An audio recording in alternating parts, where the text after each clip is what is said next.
Wayne Fletcher, the superintendent is Todd Morrison, and the high school principal Tammy Hutchings. Honeygrove enters today's game with an overall record of 11-1 and 6-0 in the Wildcats are led by head coach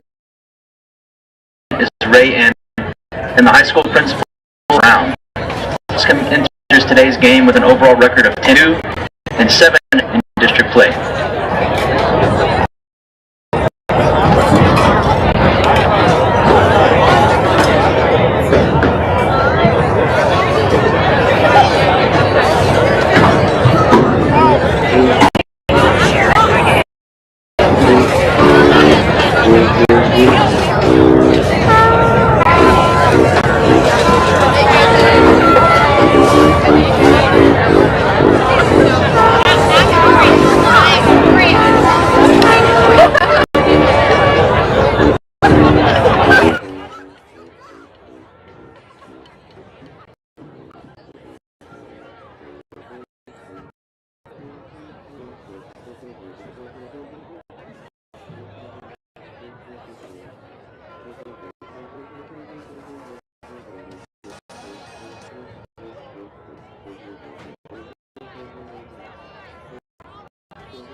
Good evening, ladies and gentlemen.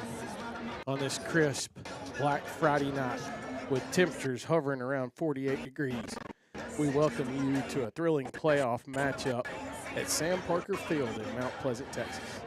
The Honeygrove Warriors boasting an impressive 11-1 record face-off against the formidable Waskom Wildcats, who hold a strong 10-2 record. I'm Zach Whitlock alongside Gerby Stone as we get this Texas high school football playoff matchup going. Zach, it's a great time to always be here in round 3 of playoff football. The Warriors were here this time last year, Zach. Unfortunately, came out with a loss to the state champions, Tennessee Bears. But we're back here once more in the 2024 playoff campaign. I'm excited for playoff football up here. Yeah, very nice press box here at Sam Parker Field to watch this third round game. Garvey, let's we got about 15 minutes here before kickoff. Let you give us a quick rundown on our two teams for tonight's game. So the Warriors, as we talked about, were 11.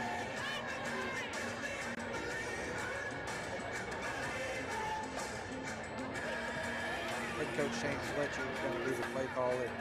Warriors were able to bring home the district title this season for the first time since 2012 campaign. Players on the offensive side, 9 on the defensive side from the year.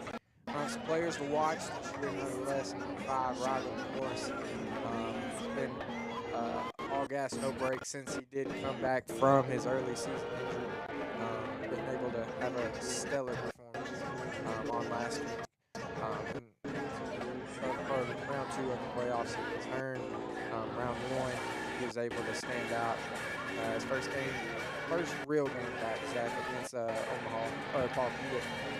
He was able to find the end of this time. Do have a little bit of stats here for us on the year.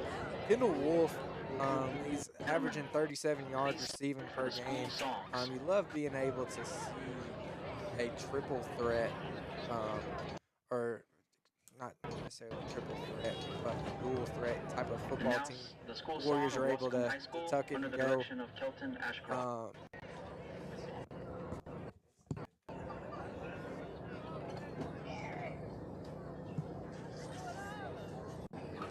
the Warriors were able to pass the football a little bit.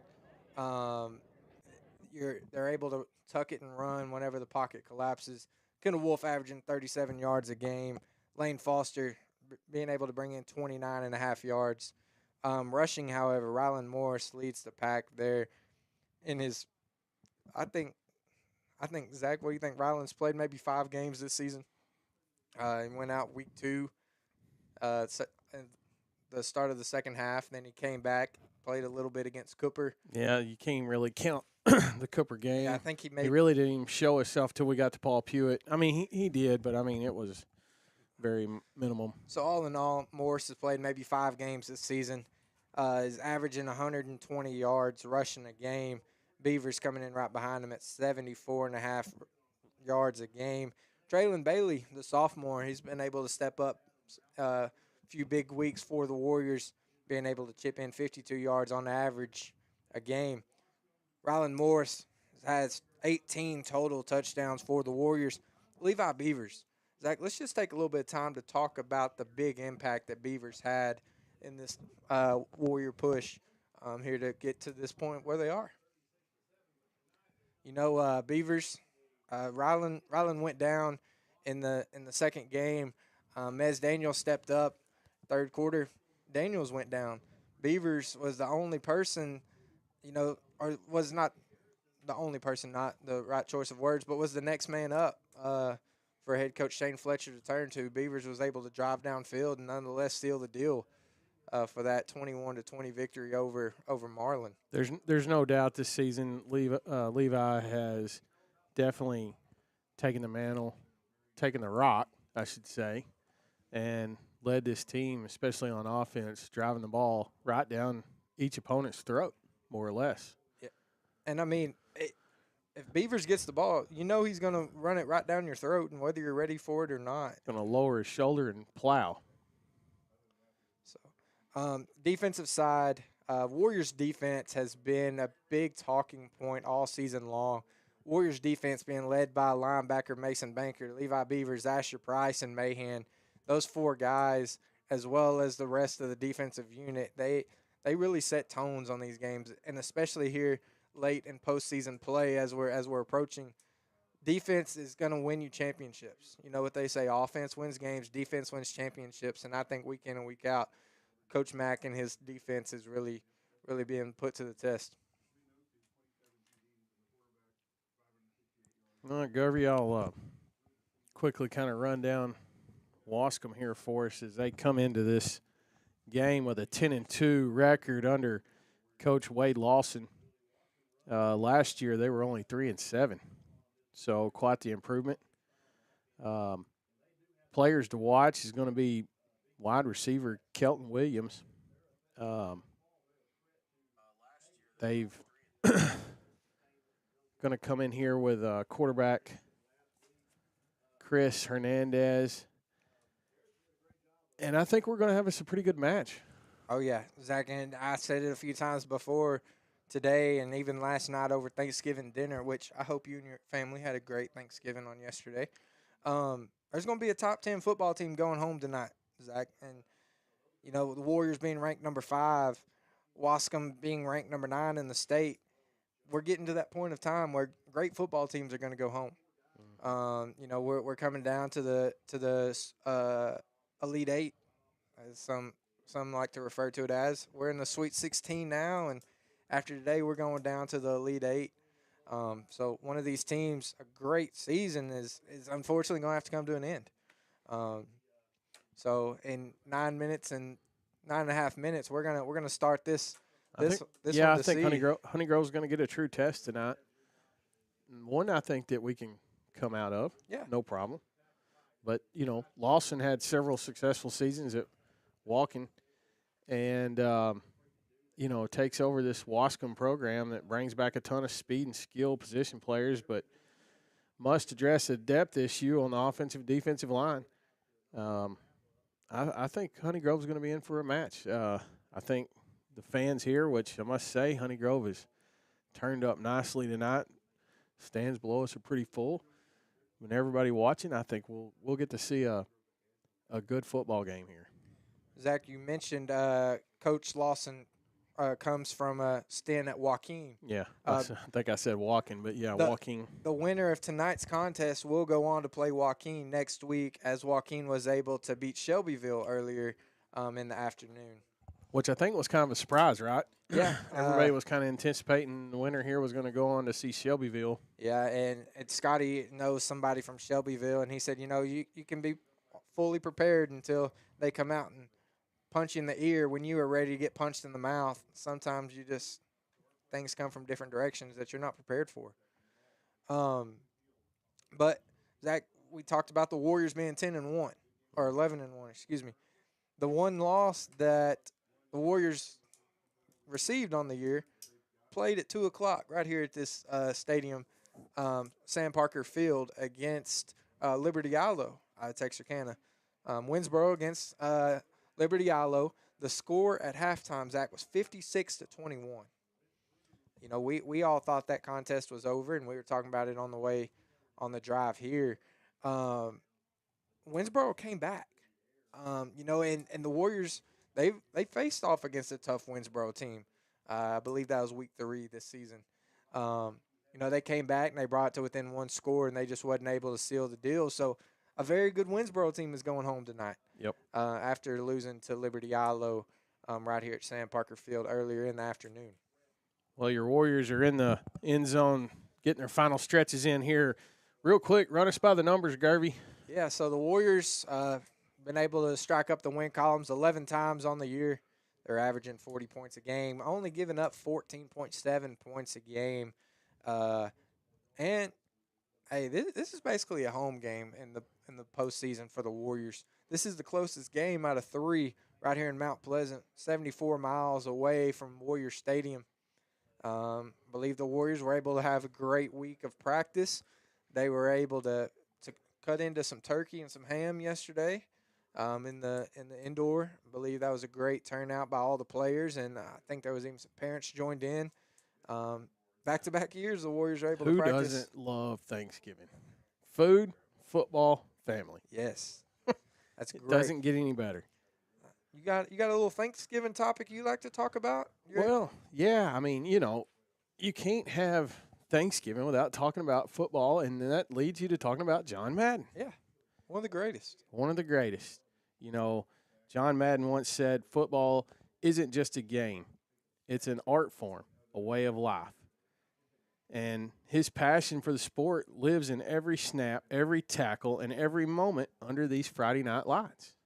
And it's just, it's going to be a good night, Gerby. I agree. We're 6 minutes away from kickoff right here in Sam Parker Field. Zach, what do you say we take a short break until we come out with the captains for the coin toss? Yeah, sounds good. So this is Warrior Football on Honey Grove ISD, brought to you by Tomahawk Sports Media.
We're coming up to 2.5 minutes here before kickoff as your Warriors have entered the tunnel to come out here on this crisp night on Black Friday, the day after Thanksgiving, where the lights are shining bright here on Friday night, Gervy. You know, every week the lights are going to shine a little bit brighter and a little bit brighter as each team is trying to take home another gold ball. As we're to the point now, either you win or you go home. This game tonight is the regional semifinal game. Next week will be the regional finals. As we mentioned earlier, winner will face Joaquin next week. They were able to knock off Shelbyville just a few hours ago. You know, that's a good thing about the day after Thanksgiving. Games are able to happen all day long. So we were able to have a night game on this Friday night. Last year, the day after Thanksgiving, we had 2 o'clock game in Athens last year? Yeah, 1 o'clock, 2 o'clock. I know we sit on top of that press box. Yeah, and we cooked. But it wasn't even really that hot outside. That sun was eating us up on top of that box. So the Warriors are going to be the home team tonight. But Waskom reached out and said, hey, Coach, we would really like to wear our black uniforms, even though we're the away team. So Coach Fletcher said, all right, we'll pull out our icy whites. We'll rock with those in this round 3 matchup of the Warriors against the Wildcats. Garvey, they're fixing to play the national anthem as our camera pans over to Old Faithful here, Old Glory. Yeah, we are having some technical difficulties with our on-field camera sound, so that's why we've eliminated that. It's kind of cutting out on us. We do apologize there. We're going to take this time to just recognize Old Glory.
Derby, get ready for coin toss here at midfield.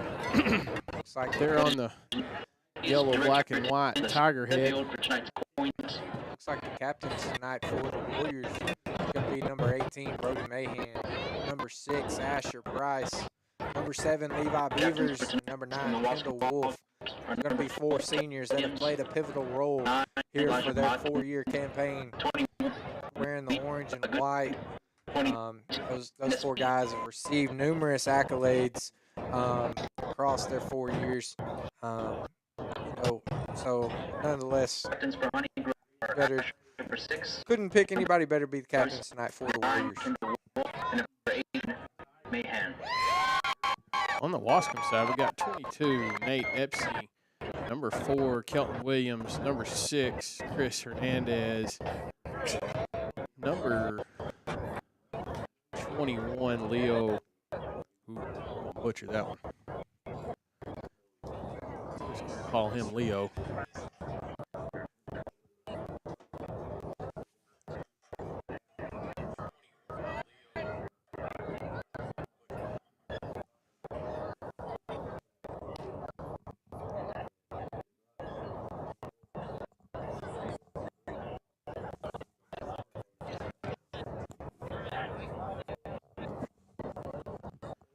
All right, here we go.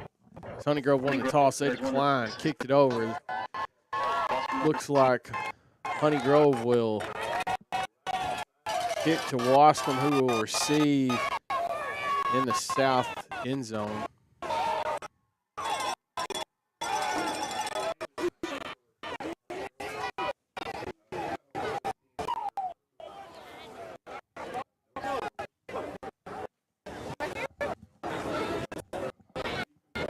Heck, I think we're going to be kicking off to start this one. Yeah, Waskom's going to receive in the south end zone. Comes out of the pack. Looks like he's going to start the kicking duties as we kind of see him and Harmilio kind of alternate back and forth. Last week it was all the Santa Benez show, which, while we're talking about him, Zach, have you noticed that Santa Benez is up for 2A Kicker of the Year? Did not. So he was able to get on that ballot last week. So for those of you listening, make sure you go vote for Santa Benez on the 2A football fan favorite team. Going back deep for Waskom is going to be number 9, Elijah Modkins. The 5'9", 147-pound senior.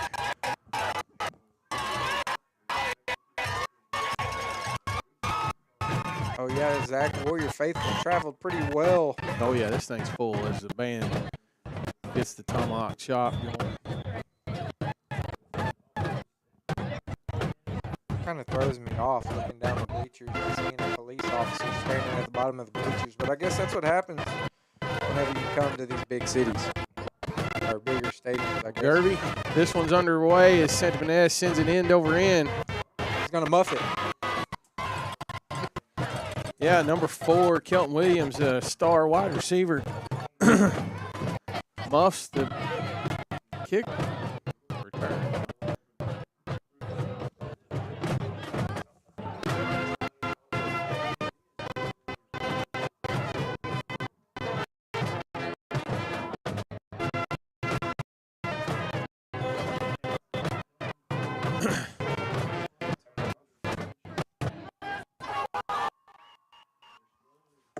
All right, so Waskom's going to take over 1st and 10, ball on the 34-yard line.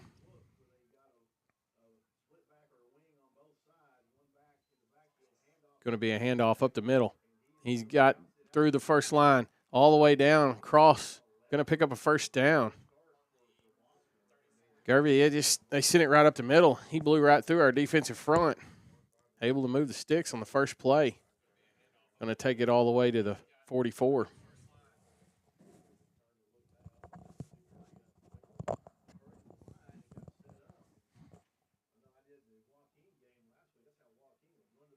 It's going to be number 22, Nate Espy.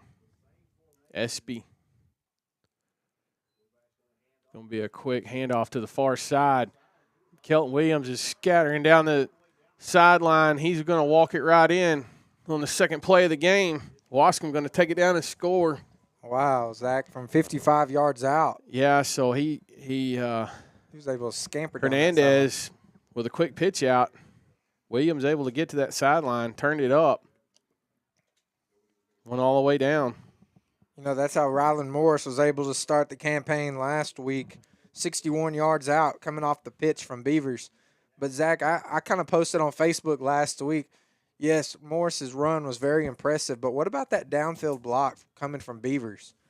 27 yards downfield from the original line of scrimmage, and Beavers just laid a big-time block for Morris, able to get into the end zone. So, quarterback Chris Hernandez also doing the kicking duties, punches it through the uprights for the tack on the point after. Waskom's going to take the lead early here in the first. Wildcats 7, Warriors 0.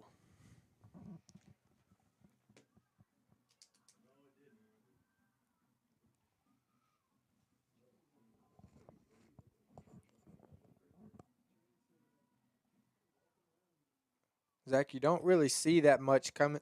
That happened much coming from the Warriors. You know, the defense is a pivotal part, but everybody knew that Waskom is super fast, and once that running back got out to the edge, I mean, it was just nobody could catch up to him. But I think the Warriors understand now what's happening, and they're going to get the ball, and they're going to look to drive downfield, be able to capitalize, add 6 more to the scoreboard. So, number 6, Chris Hernandez, going to place the ball on the 40-yard line. Ryland Morris and Dre Pat back deep to return for the Warriors. Lane Foster, Beavers, and Traylon Bailey are going to be the second line of receivers. Kick is underway, coming from the Wildcats. It's going to go out of bounds at the 35. Penalty flags do come on the play. That was a nice catch by Wiggins. Did you see that? Was that Wiggins, or was that an off-field official? I thought Wiggins caught it. I don't know. Here we go. Let's look at the replay. See if Carl was able to trace the ball. What do we got? There's the kick. Yeah. Wiggins made the catch. Oh, nice. Good job, Coach Wiggins.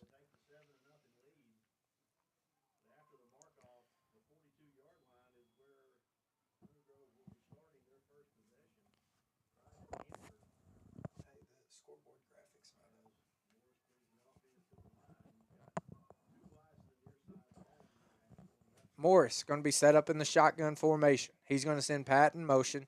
Morris going to keep it himself. Runs up the middle. Gets to the second level of defense.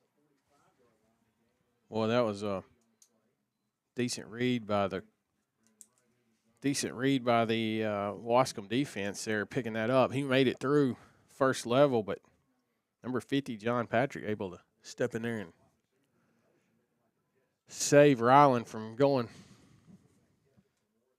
It's a gain of 3, 2nd and 7 coming up here for the Warriors. Morris in the empty set.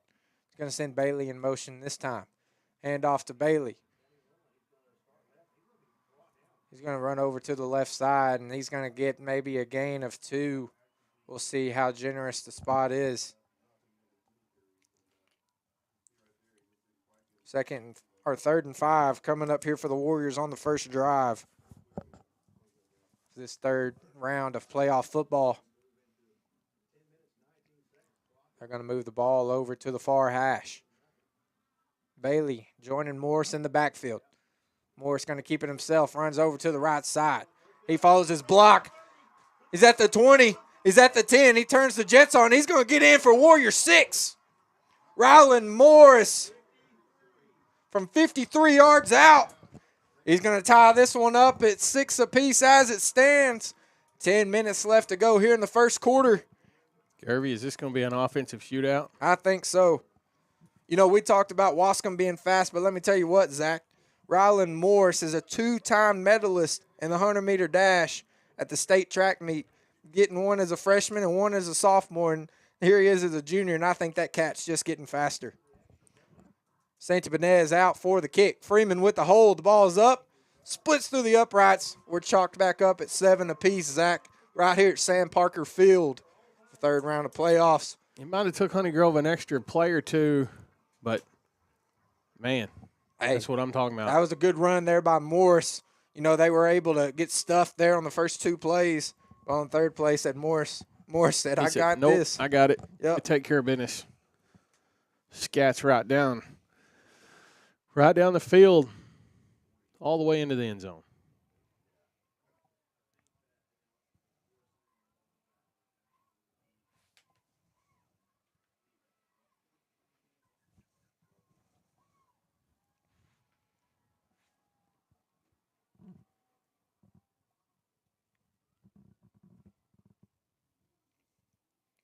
Ryland Morris able to scamper from 53 yards out.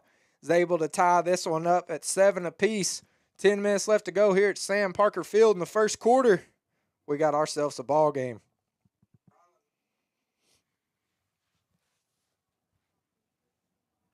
All right, Gerby. That was exciting. Let's get this. Yeah. I think we're going to have us a decent ball game here tonight. Oh, yeah. I think the blowouts are over with across the state. We're getting down to the Sweet 16. So here we go. The boys from the last exit on Interstate 20 looking to receive the kick here from Santa Benez. Goes over to number 4 as he muffed the kickoff on the last one. He's going to bring it out this time. Williams is going to get all the way across the 45-yard line, but we do have a flag on the play. That flag came from the back judge over here near the original kickoff line. Man, he threw that thing for 20 yards. Yeah.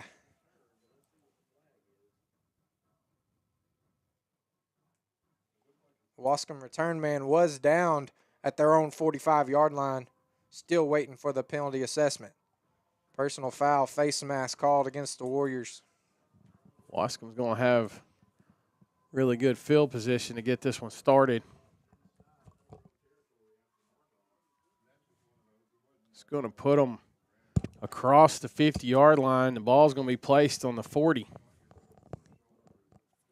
where they'll take over 1st and 10.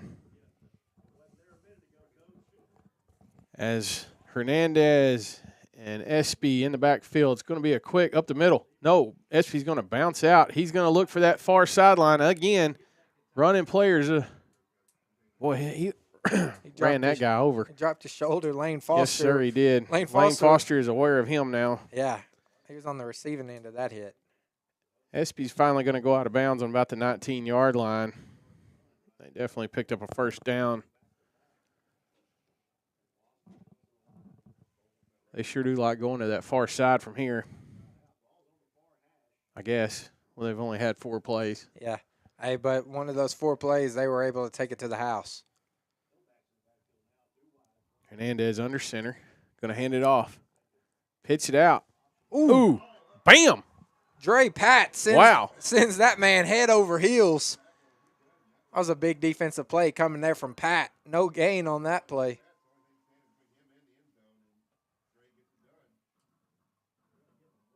He thought he was going up and over, didn't he? Man, I don't know what he thought, but Dre Pat said, I got a different plan for this.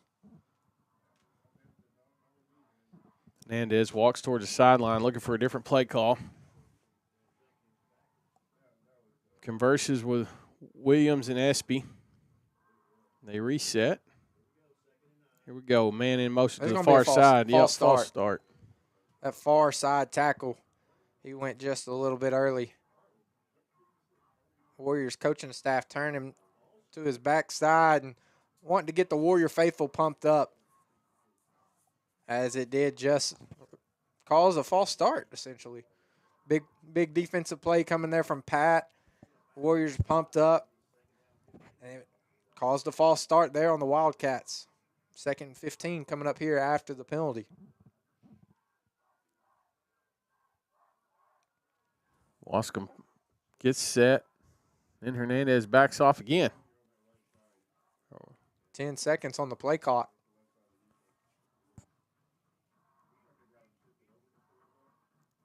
Williams goes in motion, but Hernandez takes it right up the middle. I think Asher Price and Mahan's going to lead that defensive stop. Zach, this formation almost kind of looks like a Cooper Bulldog set. You know, the little wishbone set. They're going to send a man behind the fullback. They use the fullback or a power back, essentially, in this set. Looks like 22 is going to be their guy that's going to get a lot of the reps. Yeah, it's Espy. Him in number 4. That's Williams. Going to take it, trying to go to the far side, but he's going to be wrapped up. Going to be close to the 1st down marker. Let's see what they give him here. Look like he's going to be a little short. They're not motioning to move the chains. Going to bring up a 4th and very short here for Waskom. Honeygrove makes some substitutions on defense, trying to get set. 4th and 1.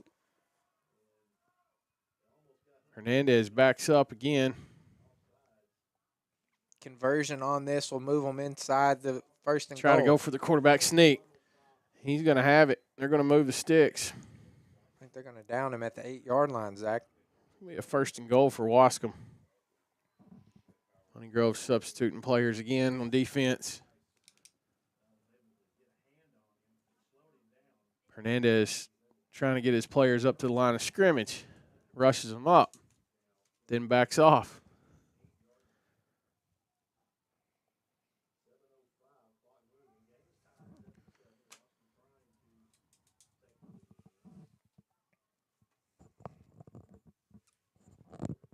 going to be a handoff up the middle again. Honeygrove's getting wise to that deal. It's going to be a loss, Scurvy. He got met rather quickly by the front line on the Yeah, Warriors. they stood him up. I thought the play was dead. They let it keep going. Yeah, Mahan with the body slam. Yeah. Scotty took him to too many WrestleMania events as a kid.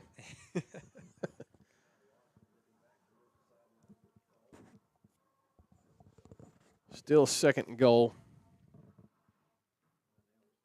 Ball now, though, is on about the 10. Let's call it the 9 or the 8. Hard to tell. I'm looking through a crack in the window here. Yeah, I think it's more or less going to be a handout. He's going to try to bounce. Handoff, try to bounce to the near side. They're going to give him a gain of 1. 3rd and goal coming up here from the Warriors 7. Mason Banker there to tag him.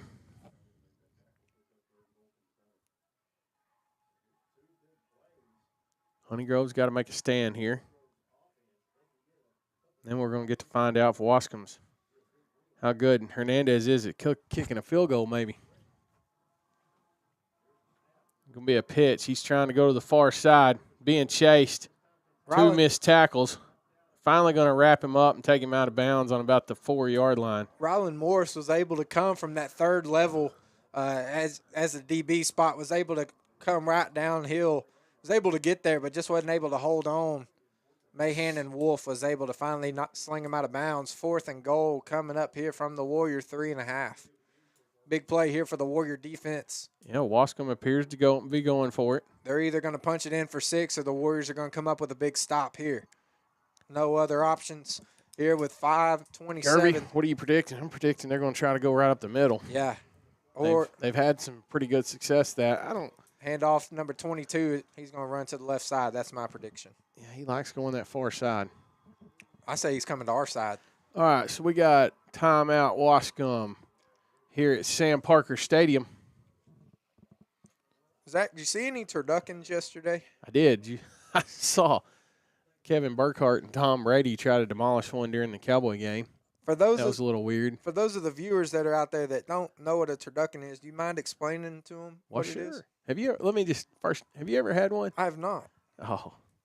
Have you? I have had the privilege of eating a turducken. Give us a rundown of it. The duck part's an acquired taste, but, it's not bad. So basically you debone all the 3 birds. Mm-hmm. You take your duck, you shove it in the chicken. You take the chicken and the duck, you shove it in the turkey. You stuff it with a little bit of stuffing, and you put it in the oven, and you bake it up. And that is a turducken. And is that what they serve at the end of all 3 games on Thanksgiving Day? Or do they just do the regular turkey? I know Fox did after the Cowboy game. They took and presented a turducken to some of the players. So here we go. Waskom on a 4th down attempt on the 3-yard line.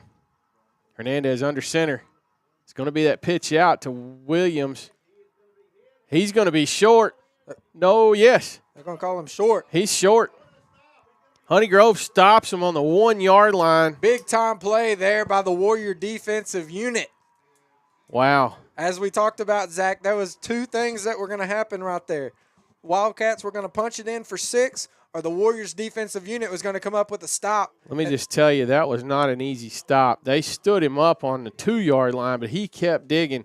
Honeygrove, though, able to overpower. Stop him on the 1 where they're about to take over, 1st and 10. 1st and 10, backs against the wall as they're on their own 1.5-yard line. We'll see who that running back is. Whoever it is, they're dropping their head and they're driving.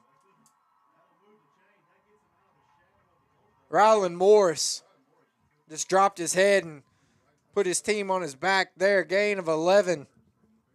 It's going to be enough to move the sticks for a Warrior 1st down. 1st and 10 coming up from the 12.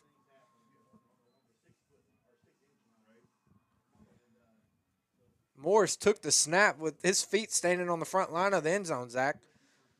A bunch of people get nervous when you're pinned that deep. Ryland Morris said, "Have no fear, Morris is here." 2 receivers spread out to Morris's right. Bailey joining him in the backfield. Morris takes the snap. Screen pass to Pat. He's going to get down the sideline. Wildcats are going to bring him down at the 18.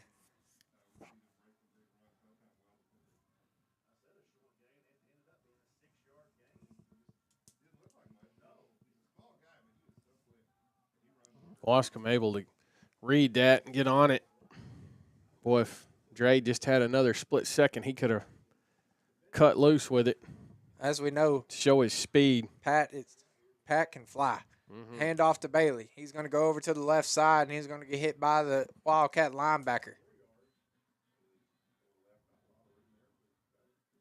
Gain of 2. Slowly moving the ball here.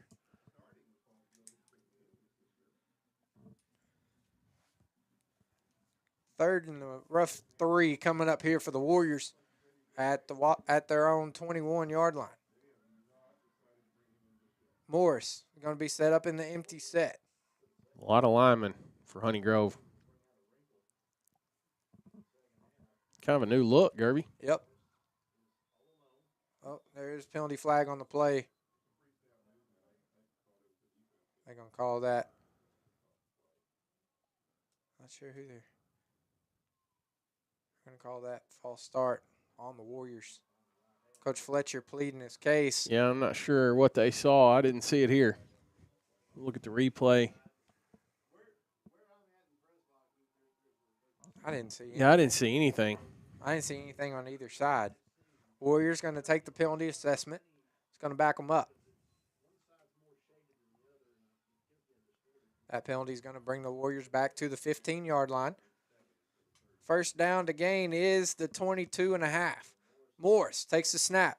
He looks for a screen pass. He didn't like it. He tucks it and runs. Bounces off of one Wildcat defender. He's finally going to be slung out of bounds at the 33. It's going to be enough to move the sticks for a Honey Grove first down.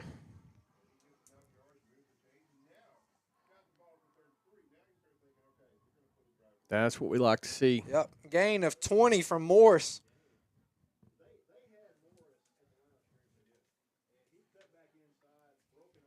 Yeah, I will tell you, Gervy, the Morris's ability to duck and dodge and cut and Oh, yeah. is on full display with that play. Morris has a lot of company join him in the backfield. Hand off to Pat. He's going to come around here to the near side. Shakes off of one defender. It's going to be a gain of 12. Be enough. Move be enough for another Honey Grove first down.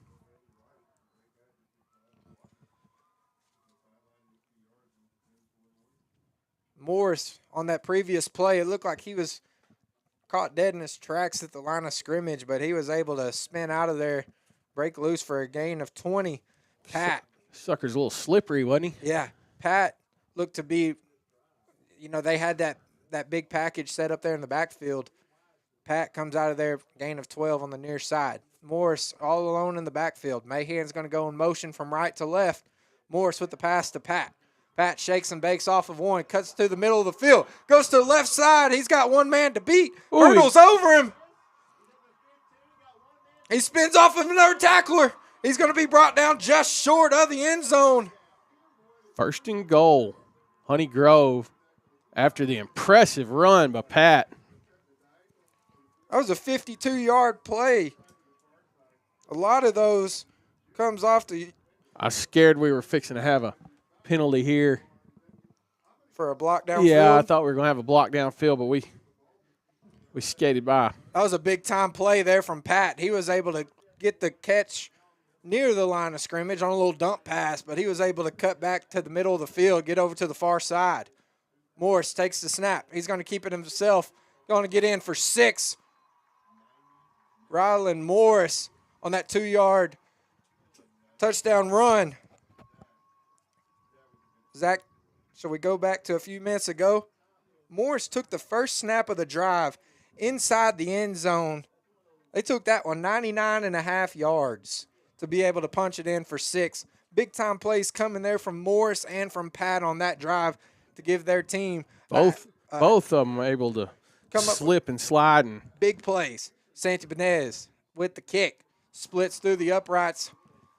Warriors with a 14-7 lead with 2:08 left. Coming here after that 99.5 yard drive. Big time plays there coming from the Warriors. Garvey, that was impressive.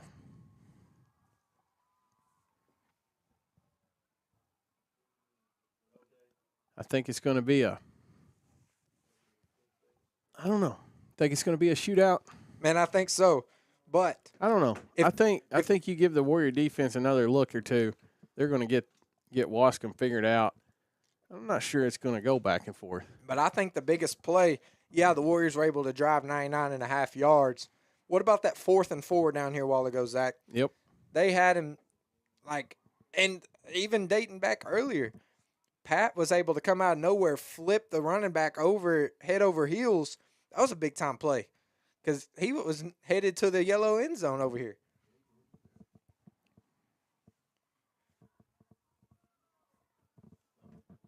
.208 left, your Warriors with a 14-7 lead. Here in this regional semifinal game. Warriors defense comes out hot. They're late in that Wildcat drive. All right.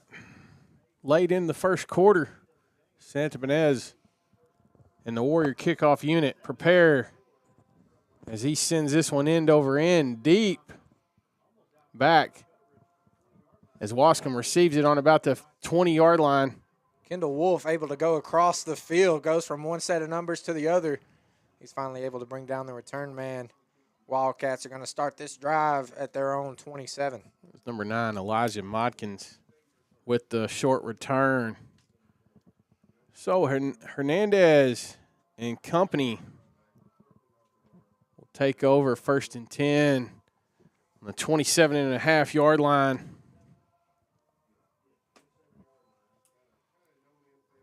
Looking for the north end zone.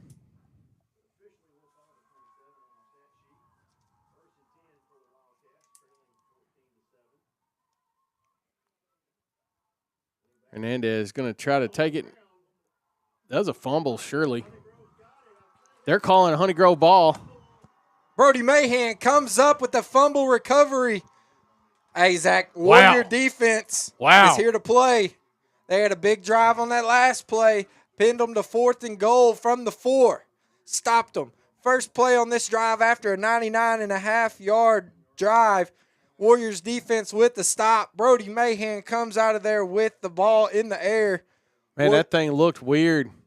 I was like, why are they doing a tush push on 1st and 10? Man, Warriors offense get this one to start at the Wildcat 29. Rylan Morris. And in the shotgun set. He rolls to his right. Looks downfield for Pat. He heaves it up.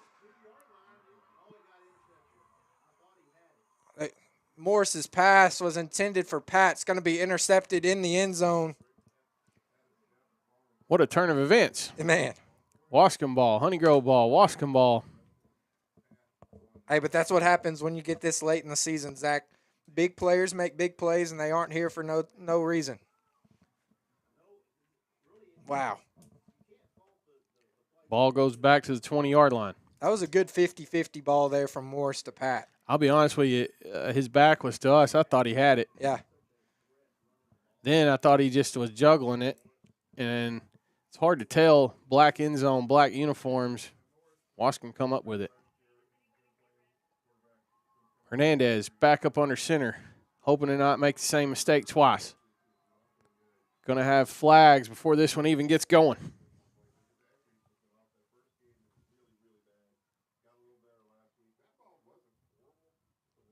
Going to call a false start on Waskom. So we wait the official call from the White Hat. Back them up to the 15, still 1st down. Zach, you think they got any snacks in there yet? My stomach's growling a little bit. Warrior football gets me hungry, gets me amped. I don't know. I don't think they have a Buc-ee's out here in Mount Pleasant either. I haven't seen one. Hernandez is going to keep it. He's going to pitch it out to Modkins. Modkins is not even going to be able to make it back. Yeah, he got a yard.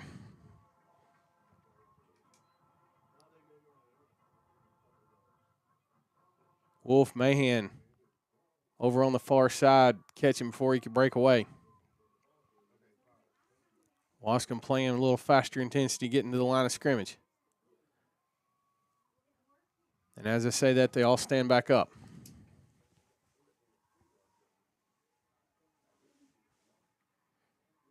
Everybody's looking at their wrist, trying to figure out what play call was.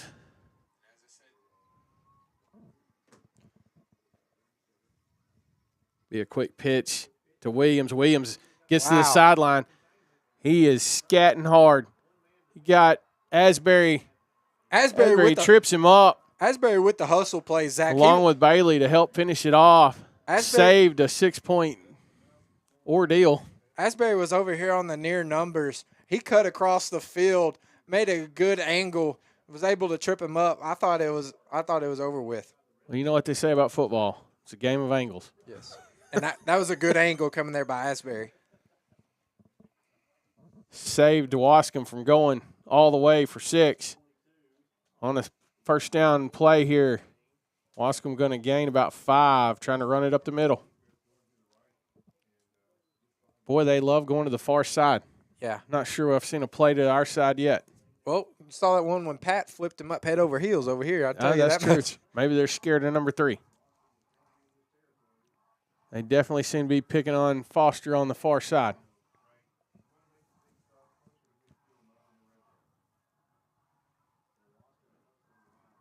Beavers holding up the middle. Tried to go to this near side, and that did not work. That's going to be a loss on the play. Who is that? Kendall Wolf? Yeah, Kendall Wolf was able to bust through the line, was able to get him for a tackle for a loss. Zach, that's going to bring us to zeros after this first quarter of action. It's been a good contest here tonight at Sam Parker Field. 12 minutes of great football. We still have 36 more minutes of Warrior football, brought to you live by Honey Grove ISD, production by Tomahawk Sports Media.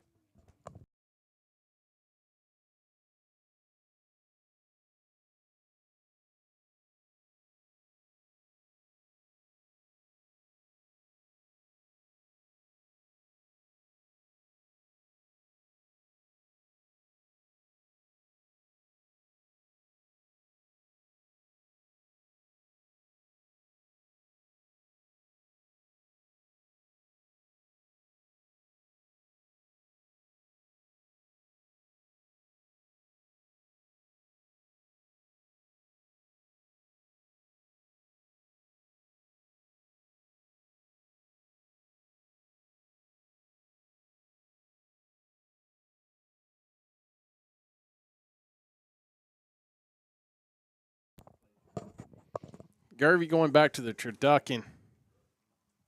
You're going to have to try one of these days. You know, the whole Thanksgiving John Madden deal, I mean, John Madden had a love for the turducken. You know, he turned it into the iconic part of the Thanksgiving holiday in football lore, famously carving it on live TV with his bare hands. Just like a football, their turducken was big, bold, and unapologetically unique, just like Madden himself. And so here we go. Waskom driving. Going to be a pitch to the far side, and he's going to walk it right in. First play of the second quarter. Waskom's going to tack 6 more on the board. Zach and the Wildcats were able to start off in that great field position. They were able to start off in that great field position after the interception. They drove down the field, the Wildcats didn't start in a great field position. The Warriors did after the fumble. Then the Warriors throw an interception in the end zone, results in a touchback, and the Wildcats just drive the ball down the field. They're able to punch it in for 6, and we're a PAT try away from the score being tied up. That was senior number 5, Jace Calhoun, I think that was his first touch tonight. And as the ball goes end over end, PAT is good. Waskom ties it up here as we barely even got the second quarter going. Talked about these cats are fast. We got some fast cats on our side, and we do. We've seen some track meets here tonight, Zach. They're able to move the ball downfield. Both teams are fully capable of that. the Warriors were capable of taking it 99.5 yards downfield. Pat was able to scamper 52 yards across the middle of the field. Their guys have been able to streak down the sideline to start the game. What was that, 57-yard run to start the game, give or take, somewhere around there? Well, there's no doubt both teams are here to play tonight, and we finally got it to where we're playing. You know, you've got two equally matched up good teams here playing. You know, when you have great players playing great, well, that's just great football. Yeah, And that's what we got. and that happens. And you know that's something that Both sides. That's something that you hope for. You know, everybody said all year long, the Warriors' strength of schedule last year wasn't that good in the preseason. Well, this year, Coach Fletcher went out, got him some tough games, and here we are in the regional quarterfinal game, and we're neck and neck, 14 apiece with the number 9 team in the state. Your Warriors being number 5 still.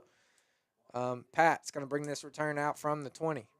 He's going to get to the second level. He comes to midfield, hurdle over 1. He's finally going to be tackled at the 48. Start this offensive possession. Dude, that kid is slippery. Yeah. But, you know, all season long, the Warriors played the team from across the river, Hugo. I mean, that we're not really going to talk about that one because that was pretty ugly, 48-0, I think. And then we traveled to Roy City, faced off against Marlin, 21-20. Marlin's Who's still playing. Yeah, Marlin's still playing here in the third round. Next week, traveled to Winsboro, who played this right here a few hours ago. They get knocked out by 1 touchdown. Mez Daniels in at quarterback, Zach. He completes the pass over to Dre Pat. He's going to go out of bounds. Mez Daniels, who received an injury week 3 of the year against Blue Ridge, that was his first snap back in action. Good to see Daniels back on the field. That was a gain of 4. Daniels able to connect with Pat over on the far side. Daniels in the shotgun. Morris lined up beside on his right side. Hand off to Morris. He's going to run up the middle, bounces off of 1 tackler. Gain of 4 there from Morris. It's going to be enough to move the sticks.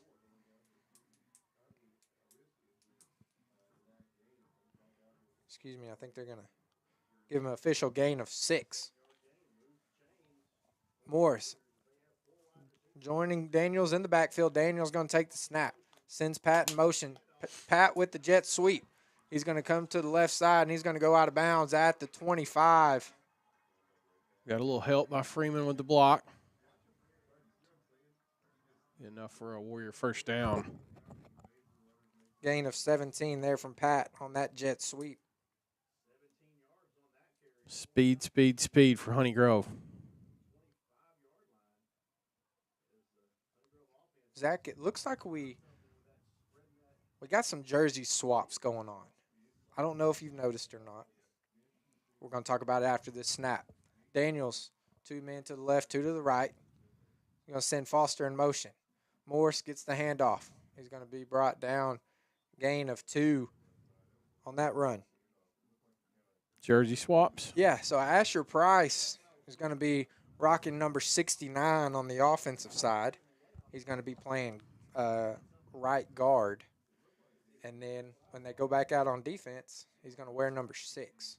So for those of you that are looking for Asher, you know, earlier in the year he had the long hair. Or last year he had the long hair, then he cut it. It's going to be a flag. Yeah, and we're talking about him. Commentator curse right there. Yeah, thanks, Kirby. That's typically how that happens. Back them up a little more.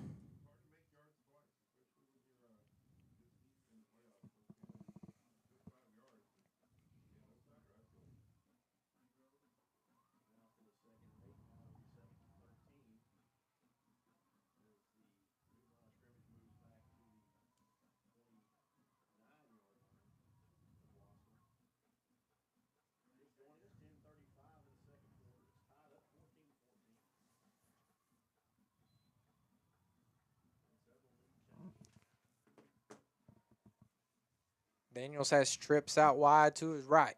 One man all alone over here on the island. There is a penalty flag on the play, pre-snap penalty. Going to be another false start, Honey Grove.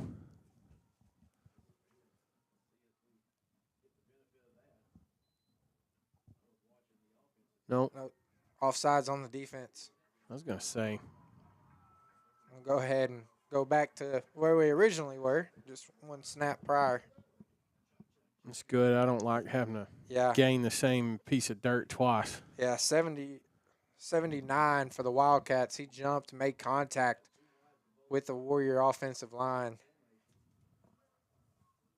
Daniels getting ready to take the snap. He's going to drop back. He's going to roll to his right. Looks downfield. Pass intended for Morris as he was streaking across from left to right. Not able to connect. Pass will fall incomplete. 3rd and 8 coming up here for the Warriors. Kind of a weird-looking throw.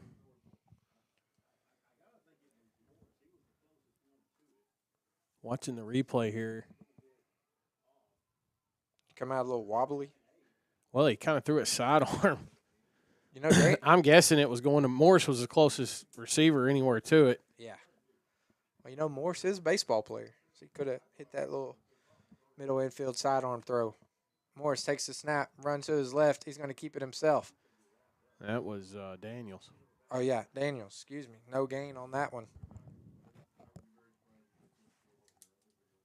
No, everybody's glad to see him back, but you got to knock off a little bit of rust here.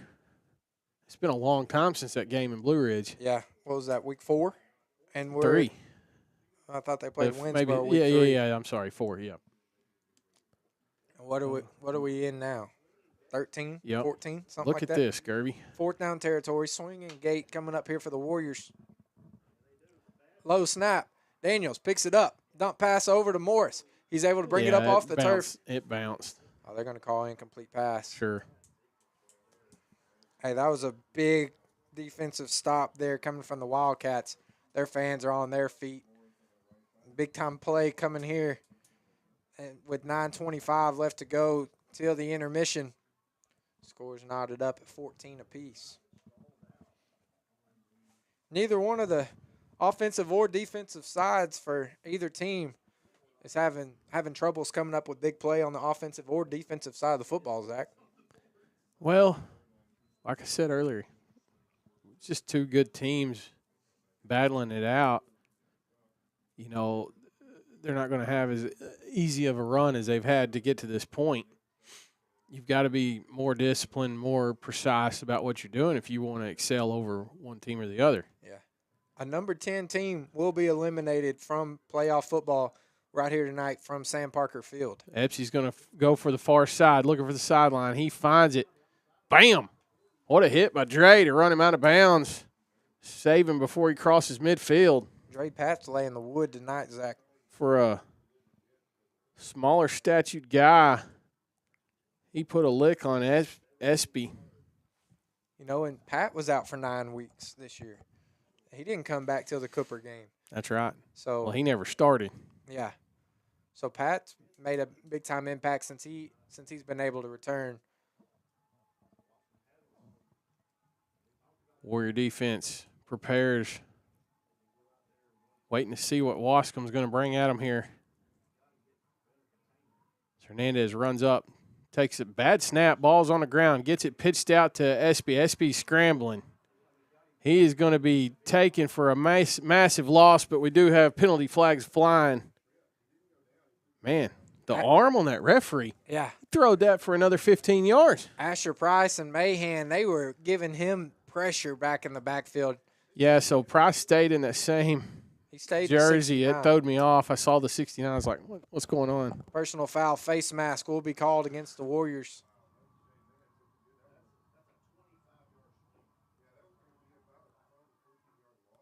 That play was busted from the beginning. Absolutely. The ball, Hernandez had multiple problems taking the snap.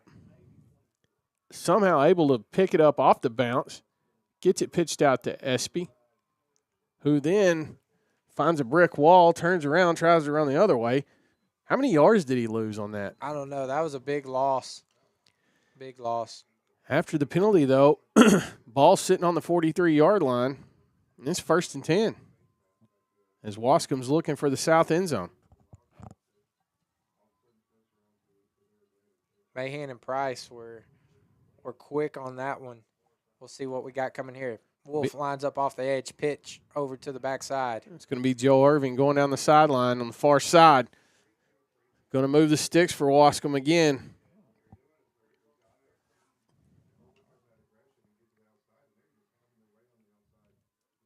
They like running to their sideline. Doesn't really matter which direction they're going. No.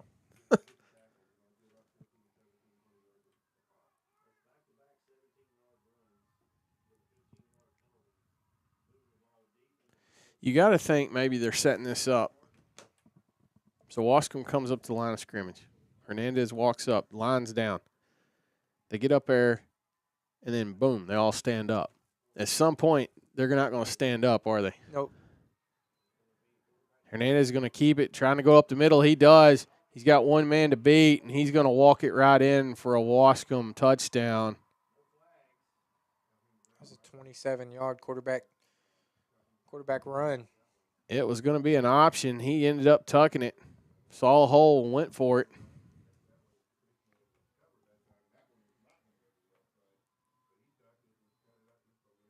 Hernandez trying to catch his breath. Hands on his hips after making the run so he can kick the PAT.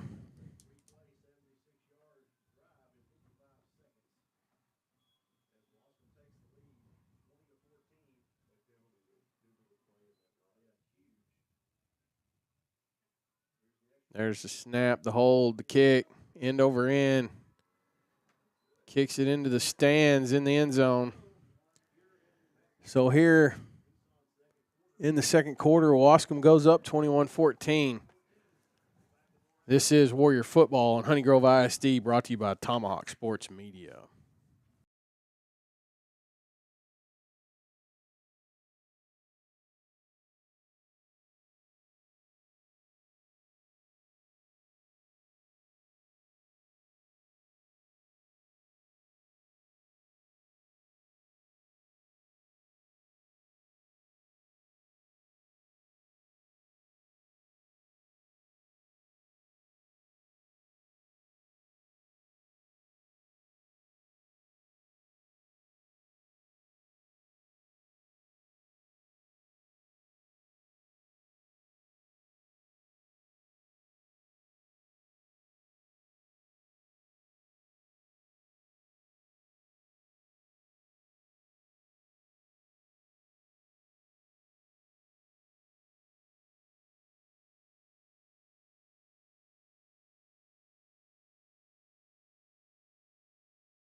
Waskom Wildcats were able to drive the ball downfield. They were able to add 6 more to their scoring campaign. 21-14 is the score here. 8:30 left to go till the second quarter. Patton Foster back deep to return here for the Warriors. Onside kick. It's going to be fielded by Boogie LaShaw. And Grove's going to have great field position to start this drive, it looks like. Here on this cold, chilly Friday night. Black Friday at that. Yes, sir. Did you do any Christmas shopping today, Gervy? Yeah, I did. I went. Did you? Did you go fight the crowds or? No, me and my mom, we went to Crazy House there in Paris. Okay. Was able to get a few birthday things. As that's coming around tomorrow. Yeah, congratulations. Yeah. Happy birthday. Another year down. Moore's going to keep it himself. He's going to get to the second level. Gain of 6. One thing I want for my birthday is the Warriors to bring home a gold ball. Add an extra passenger to that bus headed back to Fannin County. But was able to go and get a few things out there at Crazy House and drove by and waved at Walmart. That looked pretty crazy out there.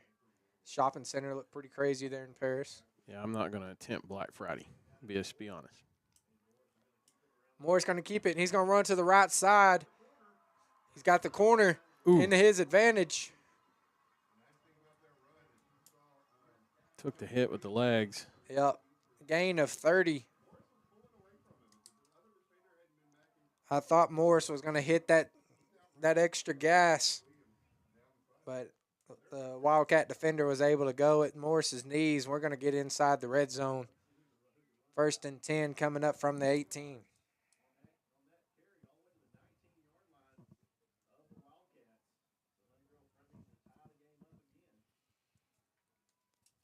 Morris takes the snap, hands off to Bailey. Bailey's going to be drugged down. Look like a face mask. That's got to be a face There's not mask. A flag one. Bailey's head was ripped nearly around his body, a full 180. There was no penalty flags there. Catch the replay here on the screen.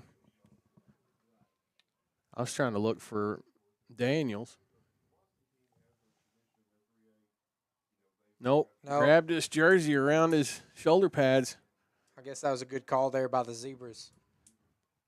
Morris and Bailey taking the field in the shotgun formation once again. Wolf is going to be the man in motion. Morris keeps it up the middle. He hurdles off of one. He's going to go in. It's going to come down just short of the end zone. Garvey. That thing is in inches from yellow end zone. That's going to be a gain of 20 and 7/8, and 21 was going to be the end zone. It almost looked like this is the exact position the Warriors started on the second drive of the game, going in the opposite direction. Morris is going to finish off this business trip, and he's going to punch it in for 6 from 1 yard out. Add 6 more on to the scoreboard. 3rd touchdown of the evening for Morris. Maybe this thing is going to be a back-and-forth event. Oh, we got some mustard on the lettuce over there on the far side. Is that after the play? I don't know.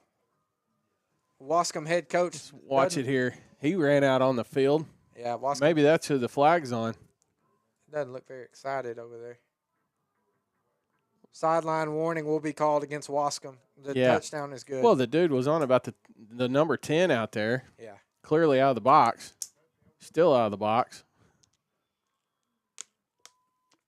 Well, that tends to happen. Here comes Rodolfo.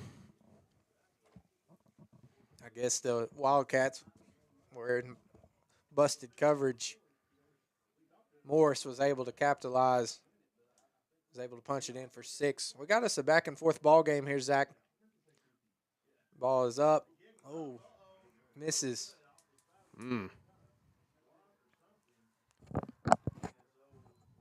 Look at the replay there. I don't know if it was just a bad kick from the jump or what. Looked kind of wobbly. Looking back at it here on the screen. No, I think it. Yeah, I think the hold was good. Just got a hold of it wrong. Zach, I think that's only Rodolfo's 3rd missed PAT trial in the year. I think. And as many times as Honeygrove scored, he's had to kick several. Yeah. So, I mean, would you like to make them all? Yeah, but, I mean. I understand. At the 2A level, you don't really see many kickers. We can't all be Brandon Aubrey. Yeah. I mean, he had a terrible outing last week, wasn't it? Yeah, up in Washington against the he went 1 for 5 Commanders. or something like that? That was a wild game. Special teams going. Oh, yeah. Cowboys able to pull it off yesterday. Yeah. Against the Cooper Rush is that man. Yeah. I mean, I don't think anybody needs to get overly excited.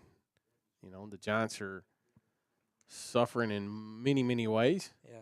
But Cowboys able to win and puts them up 2 wins in a row. Hey, what was it? Daniel Jones went to bed one night 2-9 and woke up the next day 9-2.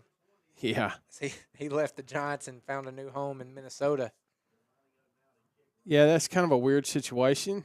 One of these days I'm sure we'll get I'm not sure you can really just take those press releases and there's going to be more to that story. Drew Lock with the duties yesterday for the Giants. As Santibanez kicks it.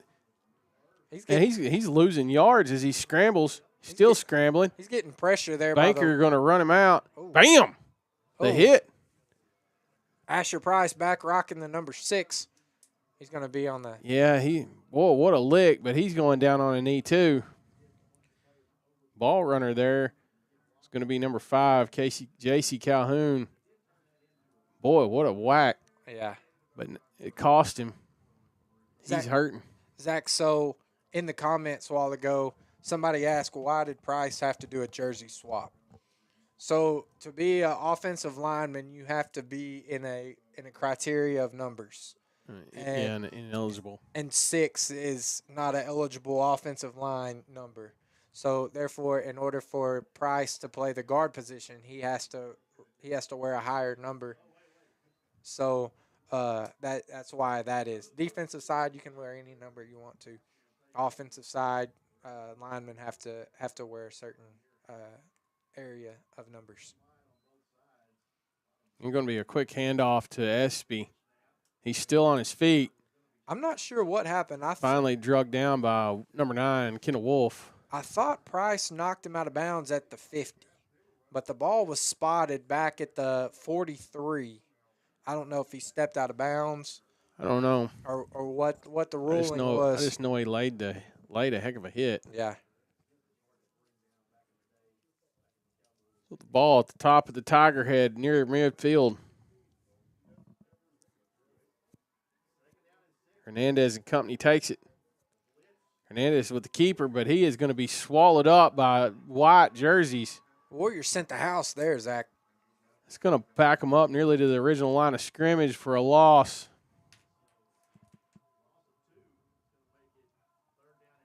It's going to be a 3rd and long for the Wildcats. As the clock ticks here in the second quarter. In this Texas high school playoff shootout between the Honey Grove Warriors and the Waskom Wildcats. Williams is going to go in motion. He's going to be sacked. Ball's on the ground. It's picked up, but Mahan was able to wrap him up. They're going to call it incomplete pass. Wow. Did you see that one? Yeah. I thought he was surely dead in the tracks there. I want to watch the replay. Yeah, I can't really believe that was a pass.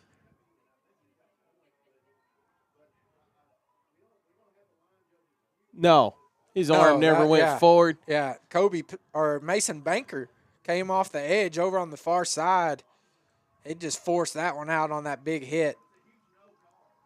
Here we go, 4th down. Can we take that one to the replay booth, Zach? Well, we got it, but there's nobody in striped jerseys here to look. Here's the punt. Kendall Wolf gets through there, almost puts a hand up on it. Big punt. Ryland nowhere there to try to get it, but it's going to be – yeah, it took a Honey Grove bounce. Yeah.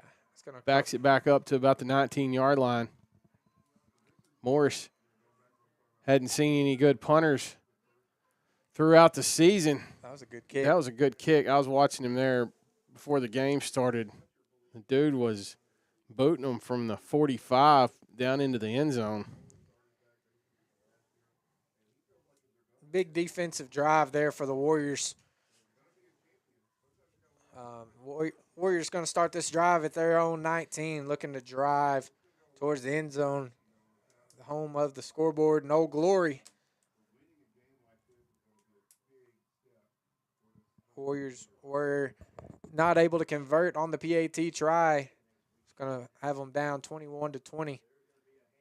Hand off to Bailey. That one went nowhere. I think they're going to be generous and give him a gain of 1. Price going to run back in, sporting his 69 jersey.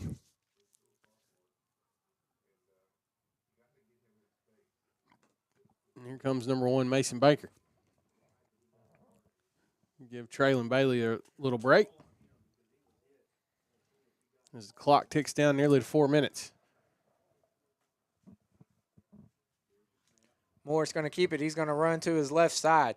He's going to try to get off the edge. He cuts back to the middle of the field. Wide open hole on the right side of the field. Nobody but Morris, Mahan, and a Wildcat defender. Mahan with the big block downfield. Morris using Mahan's block. Yes, sir, Ryland Morris.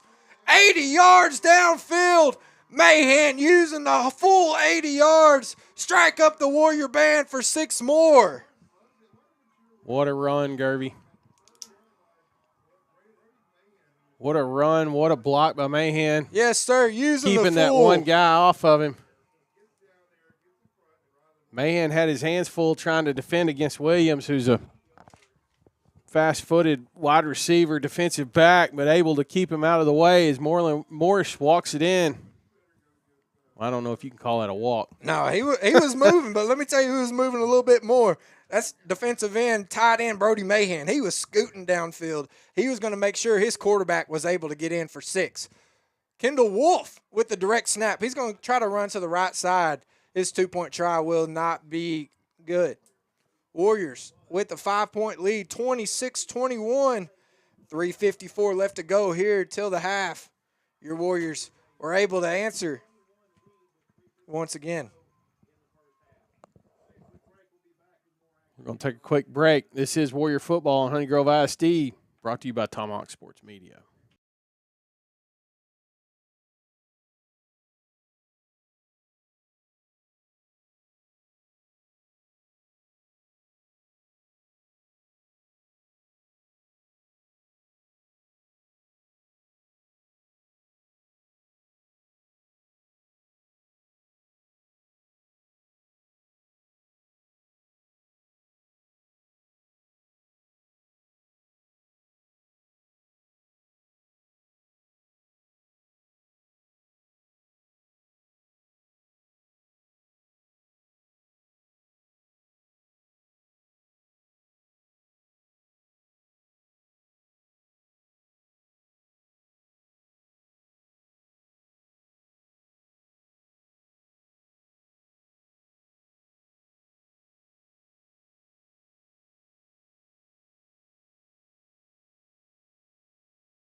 Here we are late in the second quarter at Sam Parker Field, Mount Pleasant, Texas, as Santabanez sends it end over end.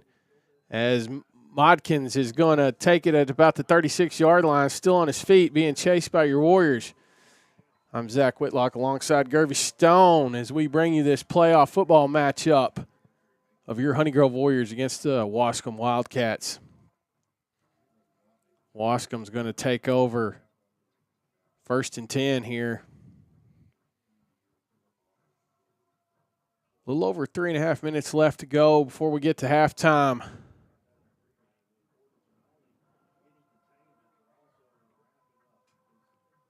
As Hernandez brings his offense to the line of scrimmage.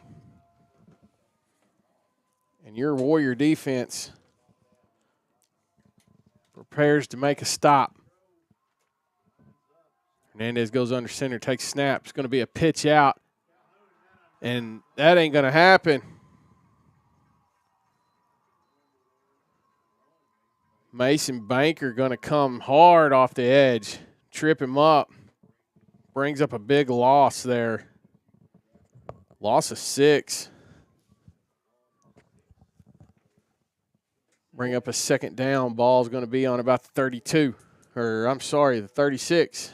Warriors defense is making some big-time stops here in this first half. Yeah, they've given up 3 long runs, but, you know, in the trenches, I think the Warriors are most definitely battling.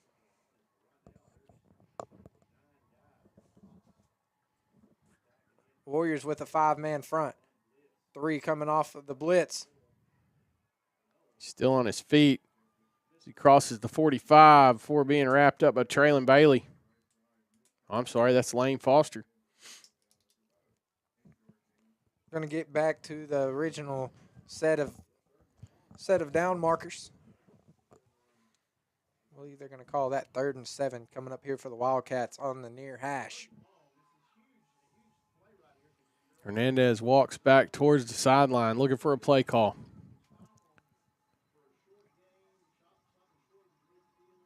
Honey Grove fans on their feet. Press box is shaking. Cowbells ringing. They got the beating sticks down there in the end. I like those. Hernandez is going to take it. It's going to be a keep. He's going to pitch it. Here they come, near side. Still on his feet. Oh, they're going to move the sticks, Zach. Bailey able to shove him out of bounds, but only after crossing first down spot. Picks it up. Be 1st and 10 from the 44. Game clock still ticking down. Honeygrove trying to make the stop, keep the lead before going into the halftime.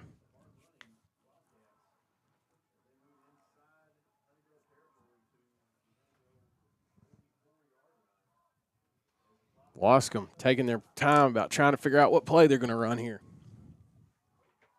You know, Zach, that missed PAT and the failed two-point conversion, the Warriors are going to need to tack on something to adjust that. Because Waskom's going to take a timeout here. right now the Warriors have a 5-point lead, but, you know, later on in the game could be a determining factor. Yes, sure, as we go deeper and deeper into this playoff. Every point counts. Every point counts. Every point is Every pivotal. mistake's going to count. Yep.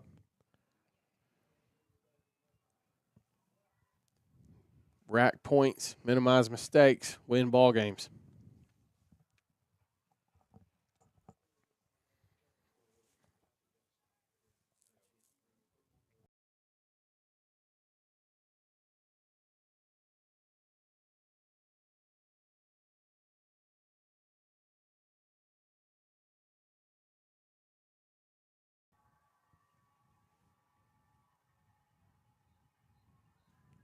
Zach, somebody in the comments said, I'm so glad number 5 is on our team. Us too. Yeah, So much, absolutely. So much fun up here in the broadcast booth watching 5 work week in and week out. Not only 1st and 10 from the 46. He's going to be wrapped up, met hard by Beavers, Price, and Banker. Absolutely, Gerby, I'm with you. Not only just watching 5 work, but being able to watch everybody week in and week out be able to perform at a best. You know, there's been several times this year where the Warriors could have simply given up and folded. You know, when their quarterback 1 went down, quarterback 2 went down, you're going to your third-string quarterback who hadn't took snaps since his freshman year.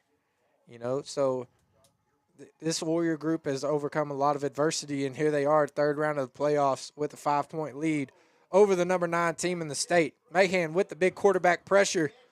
Their receiver's going to go up and get that one, Zach. Yeah, Waskom facing a 2nd 11. Hernandez drops back with the long throw. Able to connect and moves the ball all the way down to the 19-yard line. 40 seconds left here in the second half. Or the first half, I'm sorry. Going to be quick, hurried up. Quarterback keeper trying to run to the far side. Going to get wrapped up by Beavers. A couple other Warriors. They're going to call a timeout. Waskom's going to call a timeout, as Gervy said. That got dating back to memory, which my brain holds the useless information. 98% of my brain is crazy sports stats and numbers and all the things that really matter. Things that make you money. Yeah, sustain a living. Things that really matter. I can't remember for squat. But I don't think Waskom has thrown the ball in this first half of football until right there, and that was a big play. Being able to move the sticks for the Wildcats. 26-yard connection. They're going to be inside the red zone. Well, they're inside it now. 25 seconds left on the game clock here in the first half. Honeygrove needs the big defensive play to keep the score as it stands before going to the locker room.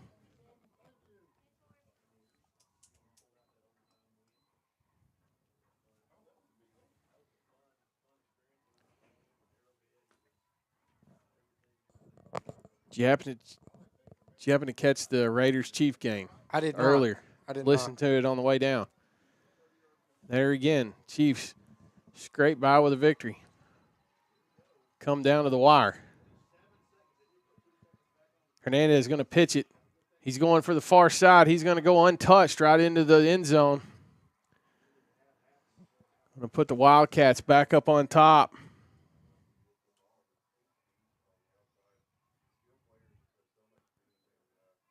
One play, 5 seconds. Quick pitch. Run around to the far side, and Waskom's back on top, 27-26. Zach, waiting for the extra point attempt. If you're Waskom, do you go for 2 right here, or you just get your easy 1? Because if you go for 2, you're up 3 going into half. They're talking it over. Head coach and Hernandez. But Hernandez is the kicker. Yeah, I know. And the quarterback. Yeah, so they could send out anything, and you wouldn't know what's coming. They're appearing to line up to go for 2. Hernandez is going to have a wide out on each side. He's going to take it and pitch it to Espy. Espy's going, boom, what a hit. I thought he was short. Yeah. He just bounced over and pitched the ref the ball. They tack on 2 more. It's 29-26, 21 seconds left to go here in the first half. Watch the replay. I mean, I'm sure he got in. A little hard to see even look from here. Black pants, black shoes, black jersey. Yeah, he walked it in. Black end zone.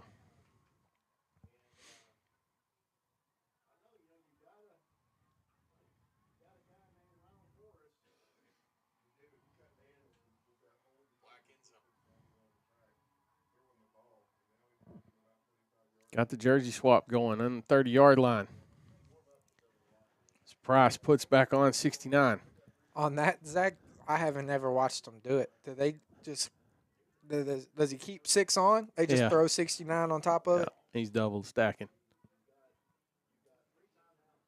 With 21 seconds, Fletcher assembles his receiving team on the 50-yard line.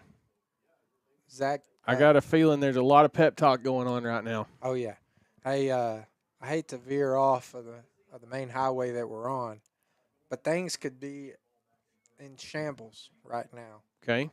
Georgia Tech is leading Georgia 17-0 with 11 minutes left in the third quarter. Is Georgia locked for the SEC championship game? I thought that's clinched, right? No matter what happens, it's clinched. Yep. That's interesting. Georgia's had some ups and downs. You know, they went to Austin and took care of business. Yeah. Deep kick. Pat's going to go back and get it at the 10. He's going to try to bring it out and make something happen. He's going to run up the middle. He's finally going to be brought down at the 35. 16 ticks left to go. Not sure. I think Banker might have helped take him down. Which one? There's 3 of them on the Warrior squad. That's true, Mason. Pat was looking for, try to get in behind Mason on the block. Trips up on his feet. Honeygrove's going to take over 1st and 10. Got 16 seconds to see what they can do. Surely you don't take a knee and go to the locker room. No, I would use this and try to put points on the board. Especially when you're down by 3 points. Especially with having number 5, Rylan Morris, on your squad. All he needs is to get around the outside and green grass all the way to the end zone. Morris is going to be all alone. Looks like the diesel package. Whoa, they're spreading out. Whoa, whoa, whoa, whoa, whoa. This is new. Whoa. I don't know if 52 knows where he's going. We get set. Lateral pass from Freeman. He's going to streak downfield to Mahan. He throws it way somebody over tackles this guy because it just got intercepted. Yeah. There's a block in the back. Whoa, whoa, whoa. We got flags going everywhere. That customer ordered extra mustard on their lettuce. That kid's might be hurt. We got more flags coming out. I don't understand. How many officials we got? 8? I'm pretty sure there's at least 7 flags on the field. Yeah. 7 flags and 4 of our Warrior coaching staff going out to check on that one. So let's replay here. I've done missed it. Yeah, we missed it. So we got an interception. So first of all, had a pitch or a throw to Freeman. Lateral pass from Morris to Freeman. Freeman heaves it downfield, intended for Mahan, who was covered up 3 deep. Mahan's at the 40. They intercept that at the 30.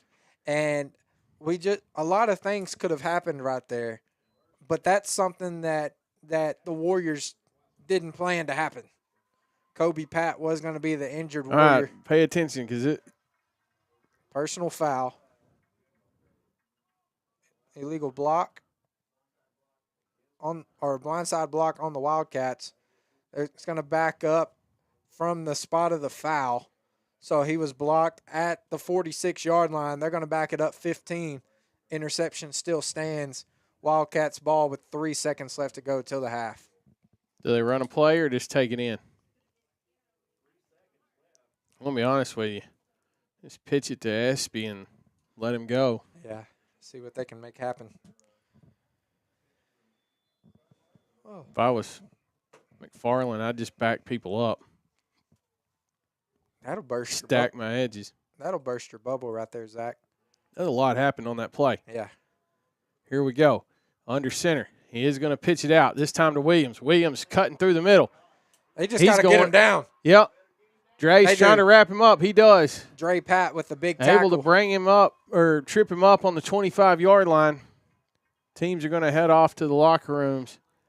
That's going to do it for the first half here at Sam Parker Field in Mount Pleasant, Texas. Wow, what a 24 minutes of football. Yeah, a lot of series of events happening there in that first half. Rowland Morse, being the storyteller that he is, 4 touchdowns in the first half. You know, he was able to scamper from 80 yards out, 53 yards out, 20 yards out on multiple occasions. Then he's been able to do a few chip shots. Warriors trailing 26-29 to the number 9 Waskom Wildcats. We got 24 minutes left to talk some things over, and we'll be back for another exciting 24 minutes right here on Honey Grove ISD. Production brought to you by Honey Grove or by Tomahawk Sports Media.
Ladies and gentlemen, welcome back to Sam Parker Field here in Mount Pleasant, Texas.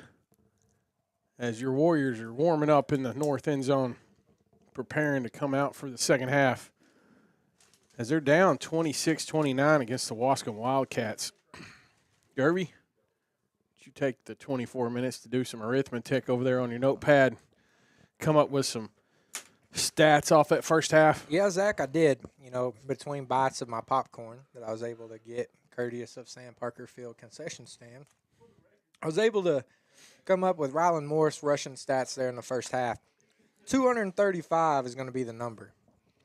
235 yards, 4 rushing touchdowns on the day, and the Warriors are still down 3 points, 29-26 coming out of the half. But the Warriors get the football to start. Well, it's going to be a close game. I mean, you get this deep in the playoffs, the blowouts are going to go away. It just makes for a good football match. You know, I'll go back and quote some John Madden.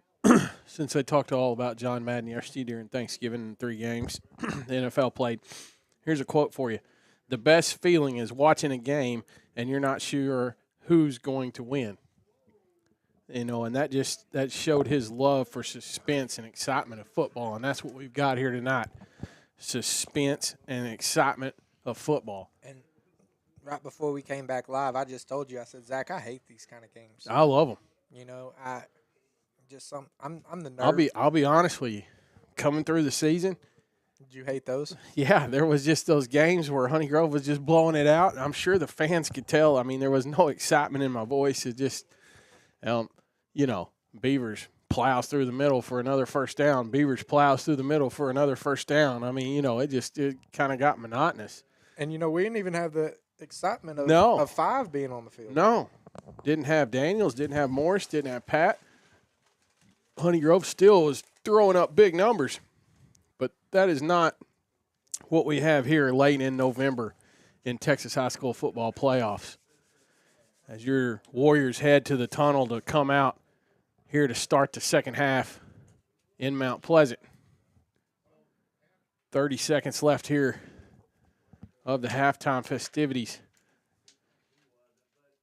Get this thing rolling.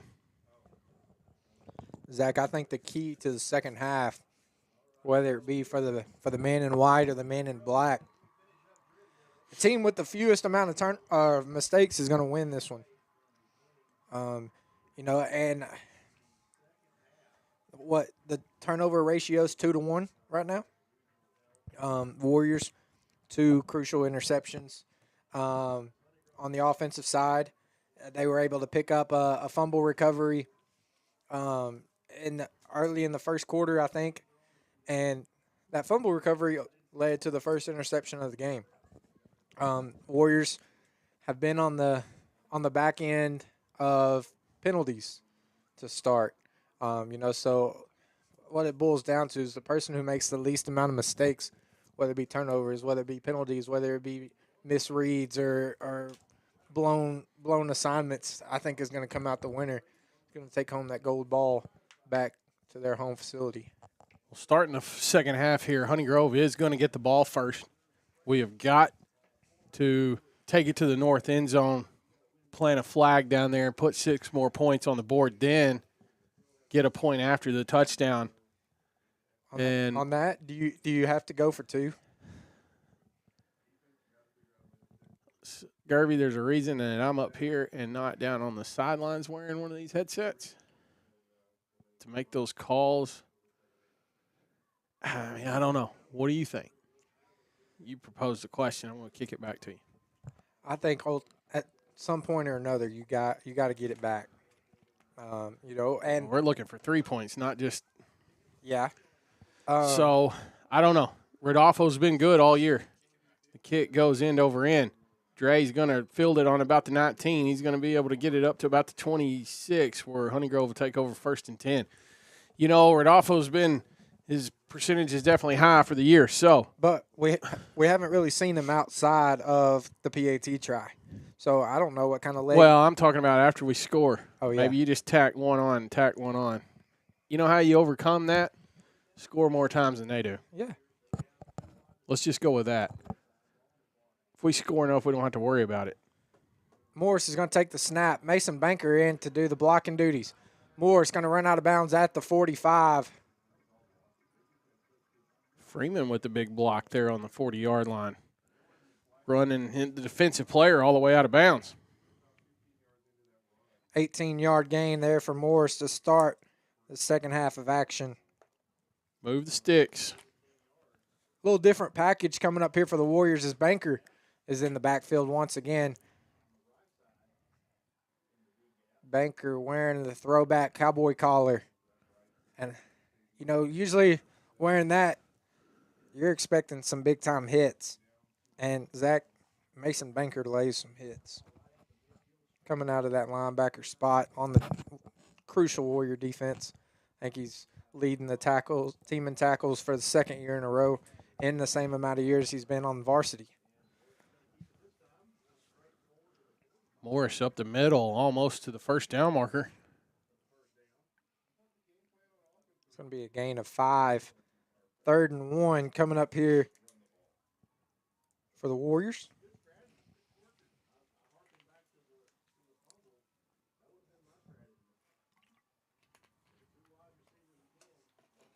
Morris going to take the snap. He's going to run to the left, cuts back to the middle. It's going to be enough to move the sticks. Gain of 4 coming there from Morris. 4 plays for the Warriors on this offensive drive, 4 rushes for Morris. Able to move the ball, get it off the Tiger Head midfield.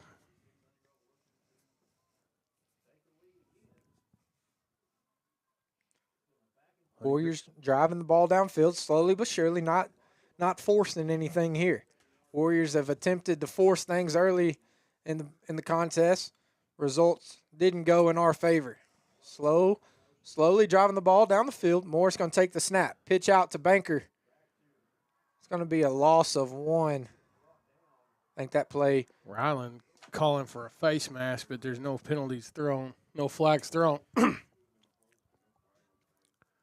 Honeygrove desperately needing to drive the ball down and get a score here early in the 3rd quarter. Get the lead back.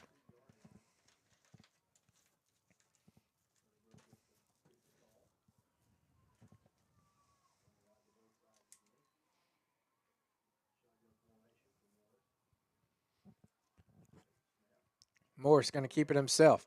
Runs up to the left side. Going to be a nice gain of 5. I got a feeling in this second half, Gerby, there's not going to be any easy yards. No. Both teams looking to advance. 3rd and 6 coming up here for the Warriors. Big play coming from the offensive unit. Morris, fake handoff to Banker. He's going to keep it himself, move the sticks. Gain of 9 there from Morris. It's going to be enough for a Warrior first down just inside the 30. Ryland's got some Beaver-esque looking runs here on this drive. Yeah. Up the middle, down their throat. I may need to go to another page of notes. Morris is going to keep it himself. Hand off to Banker. He's going to drop his head. Look at Rocky plow his way through. Going to be just shy of the first down. They're going to give him 9 yards on that run. A little different package. Honeygrove trying to put that defense on their back heels.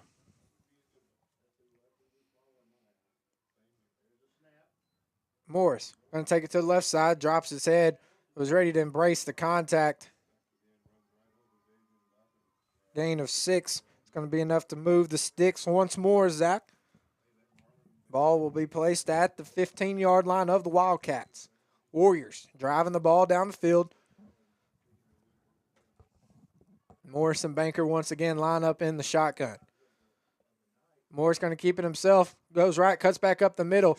Spins off of one tackler. He's going to walk in for 6. Ryland Morris from 16 yards out. Strike up the band once more. Yes, sir, Gerby.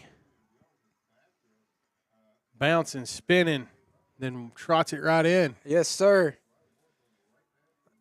Ryland Morris just called his own number. It almost had to look as the defense quit. Yeah, I think the defense thought they were going to call forward progress there. Morris just able to spin and twist and pry for 16 yards out. It's one of the old ball coach tells you to play till you hear a whistle. Mm-hmm. Santi Benez out for the kick. Did they get a hand on it? No, I think that just fell short. Okay. Warriors going to flip the script. Warriors with 3-point lead, 32-29. 8:10 left to go here in the third quarter. I retract my statement earlier. Maybe we need to start going for two.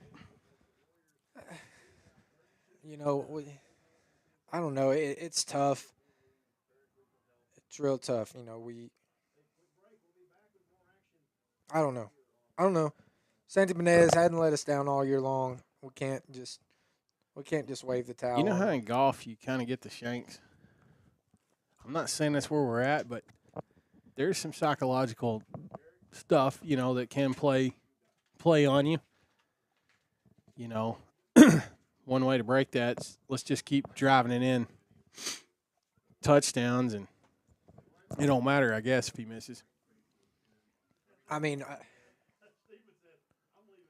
we can score as many times as we want to, and heck, Zach, they can even score as many times as they want to. We just got to score one more time than they do. At the end of the day, that's all it boils down to. It don't matter how many PAT tries we make or how many two-point conversions get stopped. As long as we have one more point on the board than they do, that's all I guarantee you the play caller Shane Fletcher is hoping for to bring home on this Black Friday third round of Texas high school football playoff action right here from Sam Parker Field in Mount Pleasant. Santi Benez with the pooch kick. It's going to be fair caught over at the 40-yard line. Wildcats will start off this drive.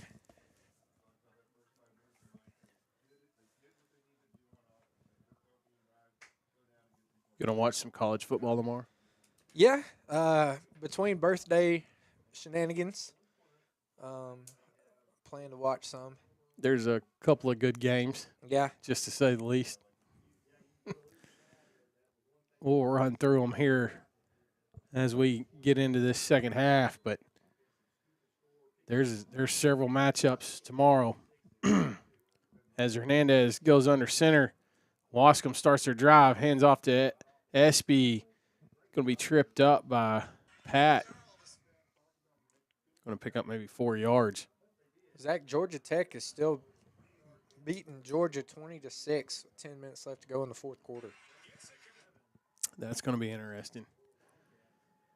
I guess it has no bearing on the – well, I guess it has no bearing if Georgia's already clinched the playoff – or clinched – I don't guess they've clinched the playoff. They clinched their seat at the championship game, which is going to come down to they're going to either play – well, there's a lot riding tomorrow. Look at Beavers. Beavers and Brady Banker. Brady Banker comes out of there. He's hype, boy. It's going to be a big defensive stop on that play for Honey Grove.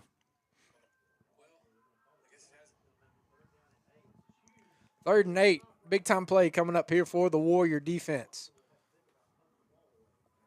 Hernandez walks back over towards the sideline. Try to get a play from his coach, Lawson. Honey Grove on their feet. This side of the stands is starting to shake. He's going to have a pitch to the near side with Williams. Williams on his feet going. Kendall Wolf dragging him, plowing him back, all the way back nearly to the line of scrimmage. Wow. What a defensive play for Kendall. Here we go. It's going to bring up a 4th and 6 for Waskom. Honey Grove pumped and ready to go, looking to win the last game of the season here. Zach, the punter is also the quarterback. Who do you know? Never be ready here for anything. High snap. Oh, he is going to punt. Ball goes end over end all the way back to the 25. Morris takes it on his feet. He's scrambling. He's sliding. He's turning. You got to hold on to the football there and all that, Zach. Yeah, I almost thought there was a ball got loose at one point, but not. Morris takes it all the way down to the 43-yard line, where Honeygrove's going to take over looking for the north end zone. I think he might have caught a cramp.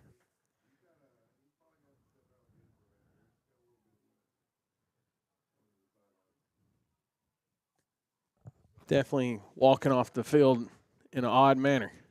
Yeah, very gingerly. All right, Gervy. Honeygrove's going to have a guy go down here for a second. Let's throw this up. Let's talk over that college football. It's going down tomorrow. Let's start out on Fox, Michigan versus OU or OSU. Usually that's a pretty exciting one. It is. I'm not sure there's going to be a whole lot of excitement there tomorrow. Are they Ohio State should blow them out. Are they at the big house? No, I think it's at the Shoe. I don't know. You might have to look that up. I don't want to speak out of turn here. Should be a pretty easy game for Ohio State. Yes, it is at the Shoe tomorrow. Yeah, that's what I thought. They're definitely probably the more dominant team. Good news, Honeygrove fans, is number 5, Ryland, up on his feet and walking to the sidelines. I think he just caught a cramp, Zach, because, I mean, he did a well return there. He hopped up, and he was showing some excitement. Then he just kind of locked up. So, hey, I'll tell you one that might be a doozy tomorrow, South Carolina and Clemson. Yeah, I'm going to tell you what, that South Carolina team is all there. They got hot right at the appropriate The quarterback, time. running back is a dual threat. Mason Banker running on the far side. He's breaking loose. He's got a streak. He's finally going to be brought down at the 28. Nice run. I thought he had it. Hernandez showing his speed, caught him. Hernandez is all over the field here for Waskom. Now, he's definitely sucking some oxygen here, but, man, I thought Rocky was going in. Yep. Definitely a first down for Honeygrove. It's going to be a 30-yard run there for Banker. Daniels going to keep it himself. Mez back in the game. Giving Ryland a minute here. I believe they're going to give him a gain of 5. 2nd and 5 coming up here for the Warriors at the Wildcat 24.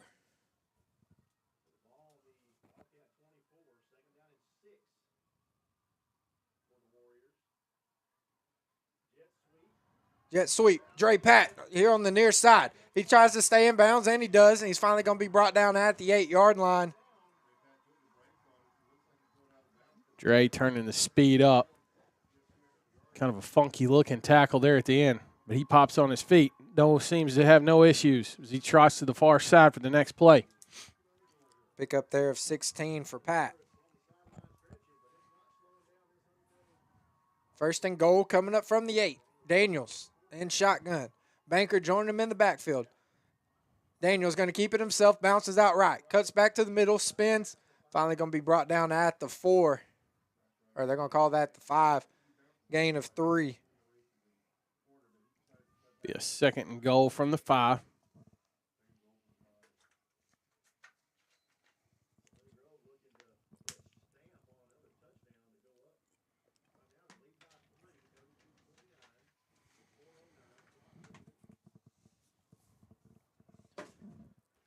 We're under halfway through the 3rd quarter here as the clock continues to roll.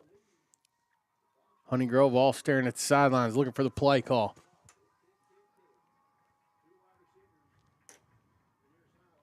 Daniels and Banker in the backfield. Daniels has 2 receivers stretched out to his left. And hand off to Banker. He's going to find a hole, and he's going to get in for 6. Mason Banker in for the Warrior touchdown from 6 yards out.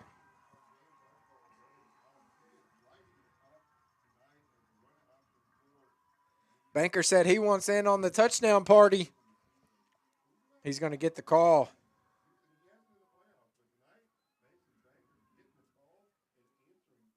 It's interesting to see what we're going to do here. Looks like the offensive unit will stay out on the field.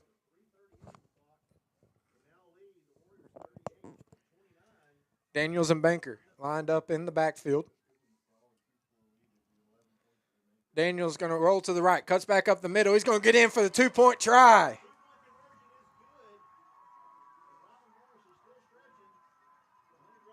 Garvey, you know what this shows us? This shows the depth. Number 5 takes a stinger to the leg, sitting on the bench, trying to work it out, stretch it out. Honeygrove still drives it down, puts 6, 7 more, or 8 more on the board. Zach, and do some quick math. And you know what's crazy is they go to a guy that hasn't been that guy this year on the offensive side. You see Beavers usually driving the ball down the field. They put sophomore linebacker, or junior linebacker, rather, Mason Banker in the backfield, and he's just chopping away. Feed Rocky the rock. Yeah. Fletcher's pumping up his kickoff unit on the 35-yard line. We're a 40-29 ball game here with just over 3.5 minutes left in their third quarter. Some old Warrior alumni is trying to get the fans pumped up on their feet.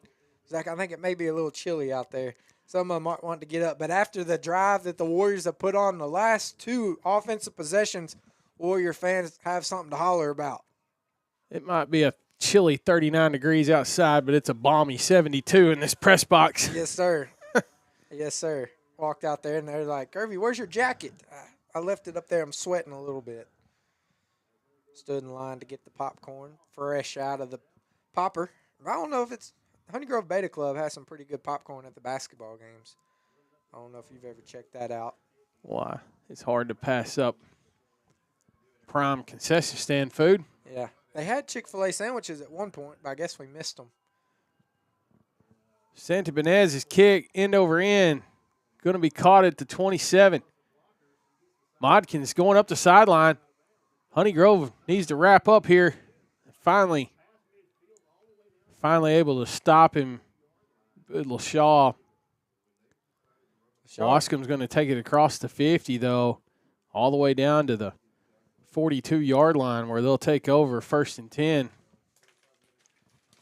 Looking for the black south end zone. See if they can't respond to Honey Grove's scores. What else we got next? This coming up tomorrow, Gervy. We got Notre Dame, your Fighting Irish, taking on Southern California. What's your take there as you chomp down mouthful of popcorn? I wasn't paying attention to you. Sorry about that. The Irish have got hot. You know, they started off and they beat your Aggies, but then they lost to a team that they paid a pretty good amount of money to come up to South Bend and expected to go home with the easy win, but they ended up losing that one. But ever since then, Irish have just been steamrolling. So hopefully they finish off tomorrow on top, go into the playoffs. You know, we don't have a conference champion, Zach, in the independent, so we get next week off. And there's an option out to Modkins. Ball's that ball's loose. Ball's on the turf. Pat's got it and running. Honey Grove ball. Boogie LaShaw with the fumble recovery over on the far side. No, I thought it was Pat. Big return by LaShaw. Wait a minute. What is that referee doing? There's no flags here. It's a sideline warning for somebody. That is Honey Grove ball, though. There was a lot of finger pointing, but the ultimate finger point, Zach. Oh. Yeah, ultimate finger point is Warrior football. It's going to be down at the 42-yard line of the Wildcats. Warriors. Offensive unit comes out. That was good football IQ right there.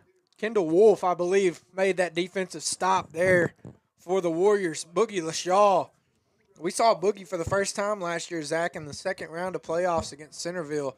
That's really where he sparked up in his senior season, he's just made a big impact on the defensive side. Daniels and Banker once again taking over the backfield duties. Daniels with the pitch over to Banker. Gain of 3 for Banker.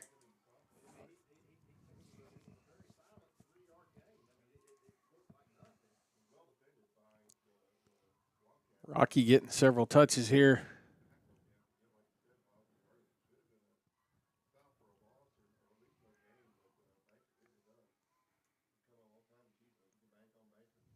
Honeygrove trying to get their offense calm down here to execute a play.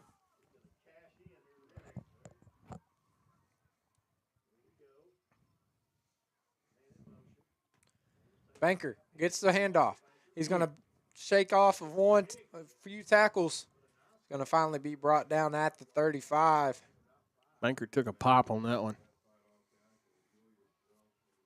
Gain of 4, 3rd and 7. Coming up here for the Warriors at the Wildcat 35.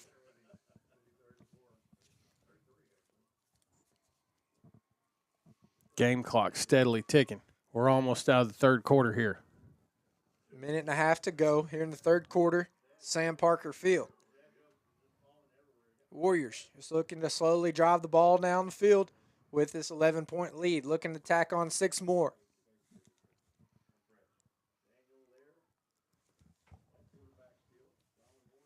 Daniel's going to let the play clock run all the way down.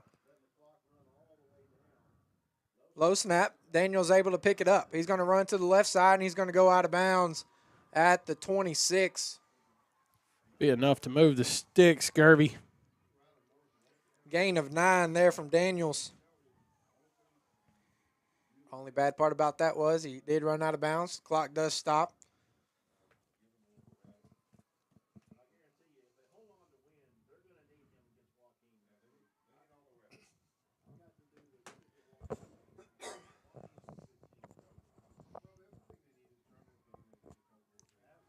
Daniels and Banker once again lined up side by side in the backfield. 6 seconds left on the play clock. Timeout was called by Fletcher.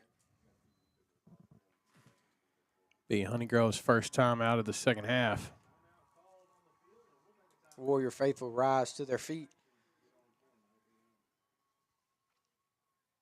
Zach, what's been your third quarter take here of the Warriors and the Wildcats?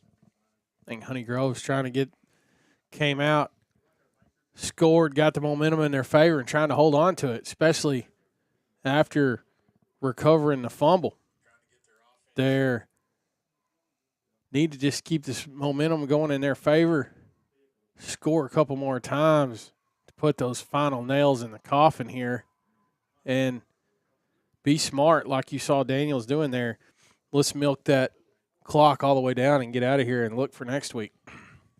Yeah, with the Warriors with the 11-point lead, here in playoffs, nothing's safe. No. We talked earlier, Liberty Islo was up 51-20 on Winsboro just the game before this. Winsboro came back and brought it to within a 1-score game. Morris back in the game. He's going to run to the left side.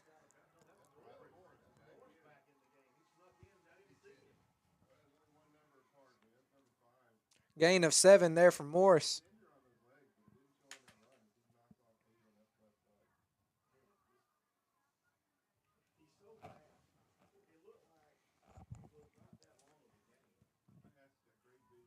Daniels was able to come in very comfortable and confident, Zach, and be able to drive his Warriors downfield.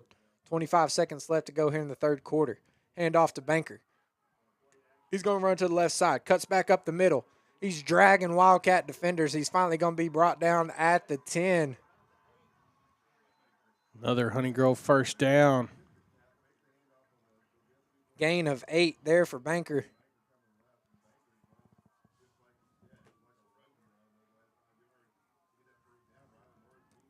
Warriors offensive unit's going to walk off the field in preparation for the fourth quarter.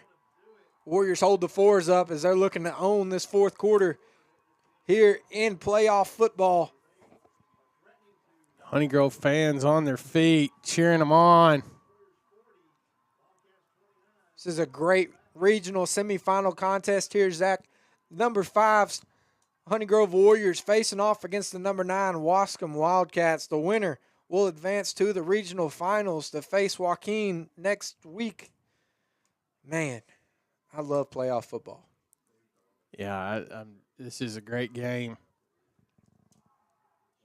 It's even better when your team wins. But this has been a hard-fought game. It's just going to keep going more and more. Able to get a good view there of Warrior Faithful. They're here in Mount Pleasant. Closest playoff game as to date. They're all wrapped up in their blankets. But they're breaking loose of those as the cheerleaders are tossing foam footballs into the stands. Back to the next level talk. Got the Iron Bowl tomorrow. Iron Bowl. Auburn coming off that 4 overtime win over A&M last week. Oh, man. Alabama coming off of a defeat in Norman. What's your take on that? I don't know which one was more shocking. The A&M receiver dropping the ball that hit him right in the numbers, or OU coming out and punching Alabama right in the mouth. OU's having a horrible season. They're in a building. Morris runs to the right side. He's going to get flipped up. Loss of 2.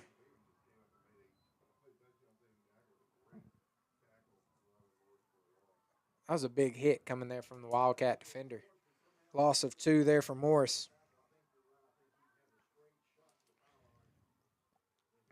Zach, I'm going to give you a little interesting fact. This is another one of those Gervie's brain holds a 98% of. Alabama has been on the receiving end of $300,000 in fines this year. Wow.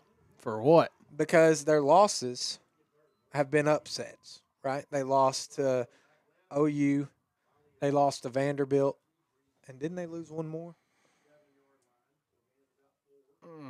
Boy, you put me on the spot. Well, anyways, they've received $300,000 in losses because the opponents have rushed the field due to it being an upset. And the SEC established that anytime a team gets rushed, then they get bonus money for all their people being in jeopardy.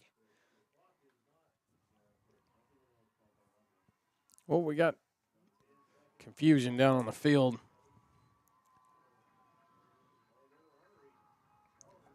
Play clock has been reset. Pat's going to go in motion. Banker receives the handoff from the 8. He's going to get brought down at the 4. Gain of 4 there for Banker.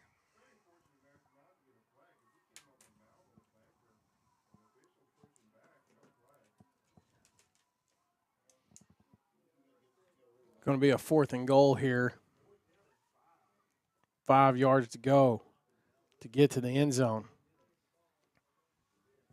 Just received a word that Alabama they lost another to Tennessee. That's where it was. Play clock ticking. Honeygrove tries to figure out what they're going to do here on the 5-yard line. 4th and goal coming up here. Pat, man in motion. Morris takes the snap. He's going to roll to the left. Cuts back. He's not going to reach the goal line. He's going to be slammed down at the line of scrimmage.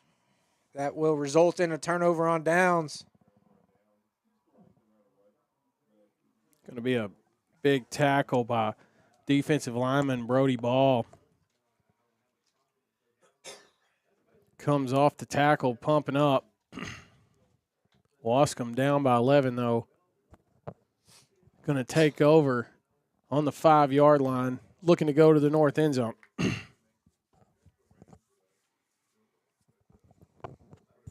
Hernandez brings the Wildcats to the line of scrimmage.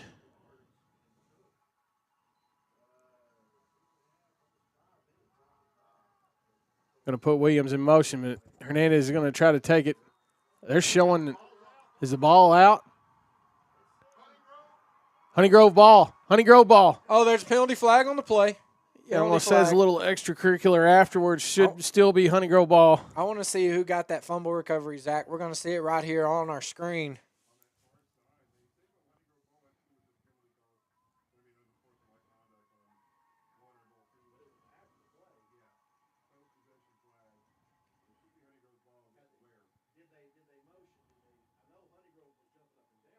Mason Banker comes out of there with the football. Mason steps up with the ball, looking at the referee. It's going to be Honey Grove ball. Honey Grove will get the football after the penalty assessment. There is an unsportsmanlike called. By seeing the replay, I would almost be willing to bet that it's an offsetting penalty. They're definitely going to back up Honey Grove, though. It's going to be a personal foul against Honey Grove. Yeah. We're going to put the ball back on the 21-yard line. Either way, Honey Grove's ball here. 1st and 10 in the 4th quarter. Zach, in that situation, you get the football, but you would much rather be at the 5 than at the 21. But, hey, you got the football. You're in great field position. Daniels and do the quarterback duties. Bailey's going to be on the jet sweep. He's going to break off of one defender. It's finally going to be brought down at the 11-yard line. Gain of – they're going to move the spot up. That's a first down. Yep. Gain of 10 there for Bailey. The line judge over on the far side is just a yard short. It's hard to count all those dashes out there. Yeah.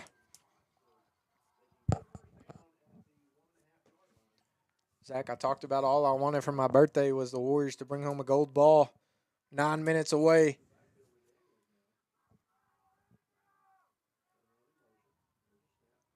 Dre Pat gets the handoff in the backfield. Espy shot right through the offensive line. Snags him around the feet. Going to be a loss. Fair size loss. Yeah, loss of 4 there on the rush coming from Pat. Puts the ball back on the 16.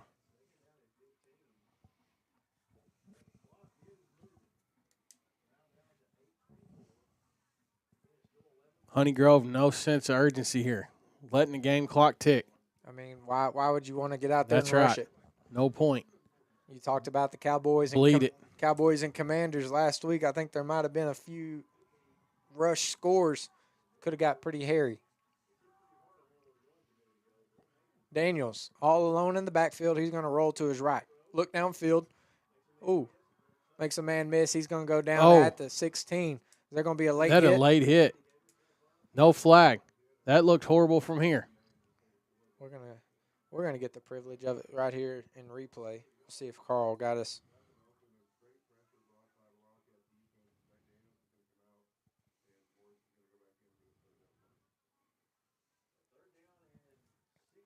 Great job.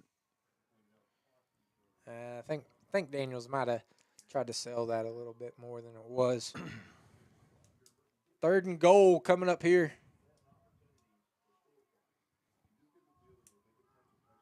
No, we can still get a first down and be short of the pylon. Morris in the shotgun. He's going to run to the left. Finds a Got hole. one guy. Cuts back in. He's going to be brought down at the 5. He's going to be short of that first down. But he's sniffing the end zone. Fletcher sending the big boys into the line. That was a gain of 10 on that run coming from Morris.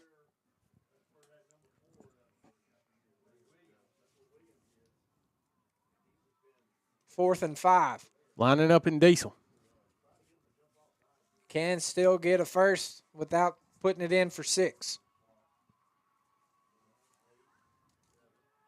Play clock down to 5. Morris going to keep it himself. Rushes it in. He's getting in for 6. Strike up that Warrior band. Morris from 6 yards out finds the end zone 4. 1, 2, 3, 4, 5 times on the day. Rylan Morris, the 4-star Baylor commit, Zach. He's having a night. These Warriors have that bad taste in their mouth from this third round last year, Zach. They showed up to Athens 79-7 against Timpson Bears. They're coming out here, 6 minutes left to go, 46-29 over the number 9 team in the state. Santi Benes' kick is up. He breaks the streak. He puts it through the uprights. Add one more on. Warriors with a 47-29 lead. Woo! Garvey, they don't want to be in the situation they were in last year. Fletcher down on the sideline trying to get the Warrior fan on their feet, or the ones that weren't. Honeygrove is pumped. 6 minutes to go here in the fourth quarter. Honeygrove adding more and more points to their lead as they prepare to kick the ball back to Waskom.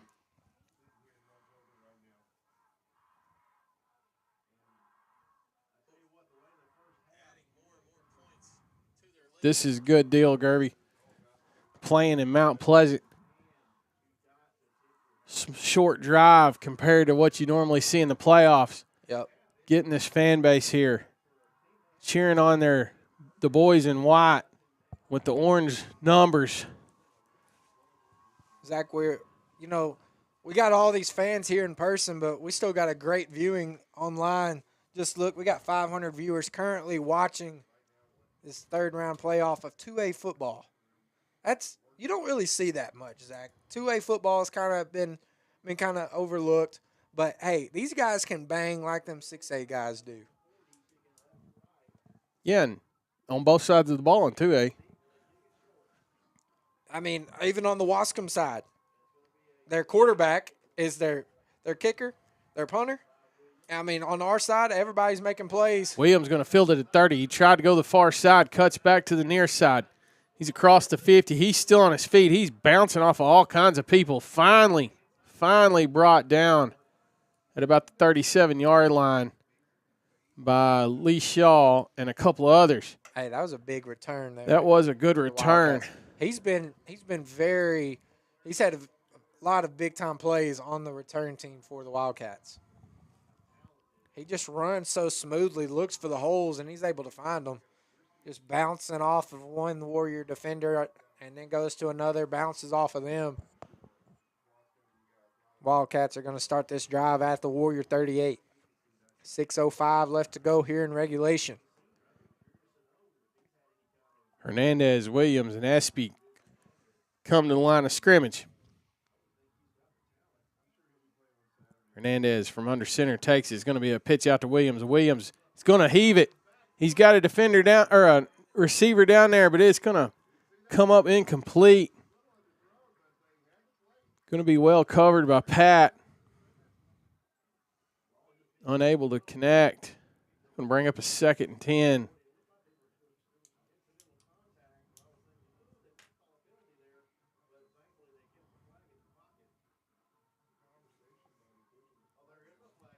There is a flag on the play.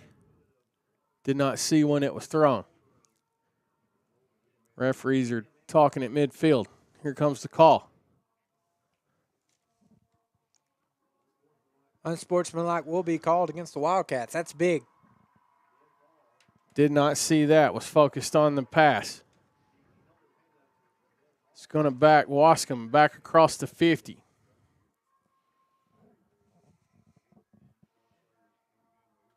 Ball be placed on the 47. Be a 2nd, and here we go, a country mile. Yes, sir. That's a long mile.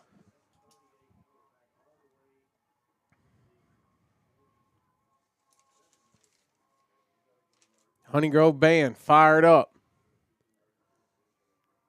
Players on the sideline trying to get everybody juiced up.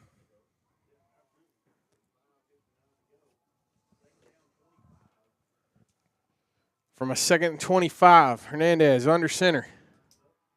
Takes a snap, drops back, looking to throw. He's going to heave a monster. He's got one guy down there, incomplete. It's going to be good coverage by Lane Foster. Brings up 3rd down.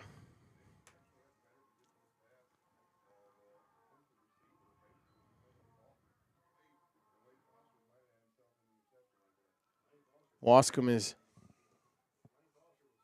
definitely getting into a mode where they've got to go for it. Third and super long still here, Zach. 3rd and 25. Could be a pass. Could be a pitch out to Espy. No, it's going to be a run right up the middle. He's still on his feet, bouncing off of some Warriors. Finally going to be brought down by Foster. Going to be a nice gain for Waskom. Still going to be, it's going to bring up a 4th and 13. Here we go, Gervy. We need a stop. If Honey Grove can put a stop here, you can almost call it, huh? Am I rushing it? Yeah. Clock's ticking down below 5. Man, this is great, Zach. You know, everybody's been watching this group right here for a very long time. Hernandez is going to pitch it back. He's going to look, throw it. It's a lobbed up. It's intercepted. Intercepted by Lane Foster. He's still on his feet. He's trying to get across. Going to get tripped up at about the 42-yard line. Honey Grove ball. 1st and 10.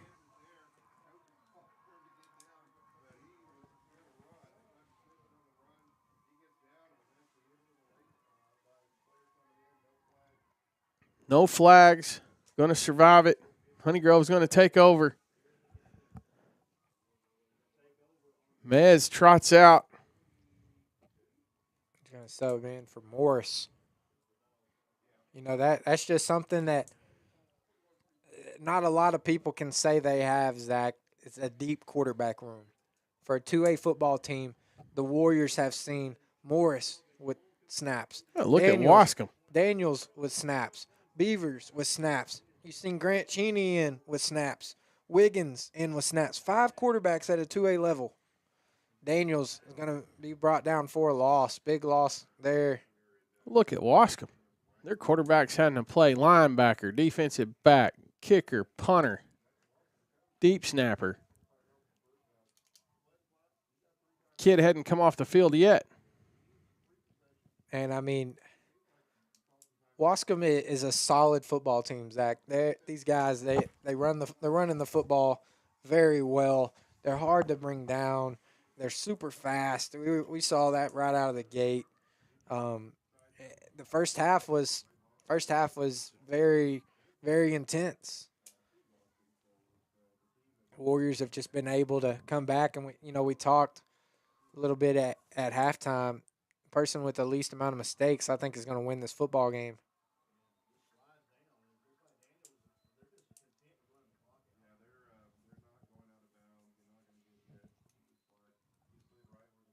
Didn't really see that. It's going to be a Waskom timeout. Watch the replay. I guess, did Mez slide? Yeah, Daniels slid right here. Okay. He did it so quick, I didn't even see it. Yeah, that was most definitely a little baseball slide. But in that, coming back from an injury, it's understandable. Yep. No, I get it. Well, and he doesn't want to run out of bounds. You want to keep the clock ticking. Keep the clock ticking for sure. Of course, Waskom immediately calls a timeout. Clock down below 4. At some point, it's going to get hard to make up the deficit here.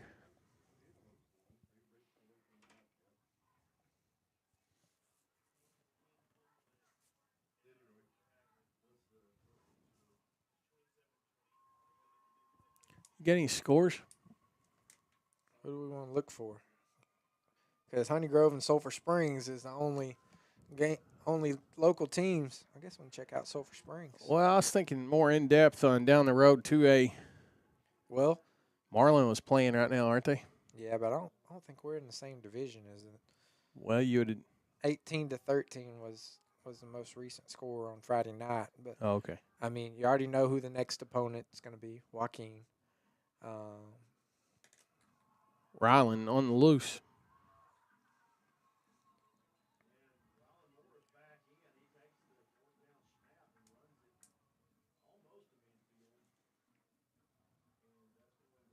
going to be a gain of 10.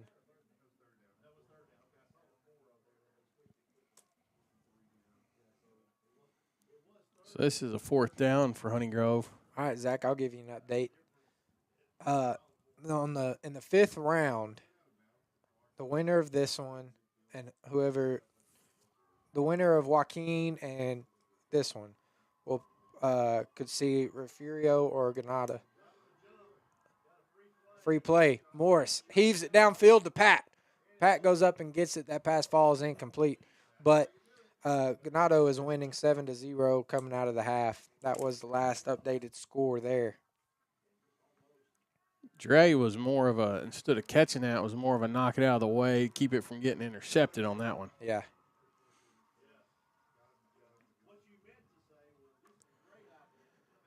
After assessing the penalty, sticks are going to move. Be a 1st and 10 for Honey Grove. Ball crosses the 50 to the 47. Morris stays in at QB.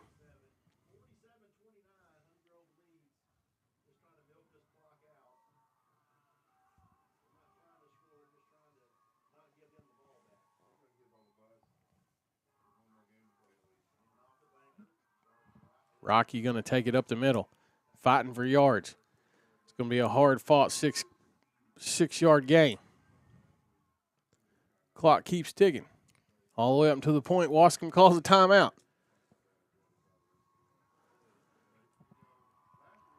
Warrior fans are starting to come to the realization they're 3.5 minutes away from being named the regional quarterfinals champion right here in Sam Parker Field.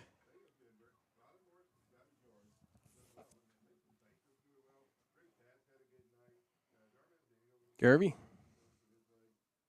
there's a little game going to happen in College Station tomorrow. Yeah. As the Texas travels to Texas A&M for the Lone Star showdown. Yep. What are they calling it? I think it's the showdown. I think first time since what 2009, 2011 since A&M. Since A&M left the Big 12. First time, and Quinn Ewers is. It's going to be an interesting game. I'll be honest with you. If A&M wins by 10, I won't be surprised. If A&M gets beat by 30, I won't be surprised. Nope. I don't know what to make. And that's just going to throw more kinks in the SEC and the playoff It's picture. definitely going to make it interesting. Here we go. A 2nd and 5.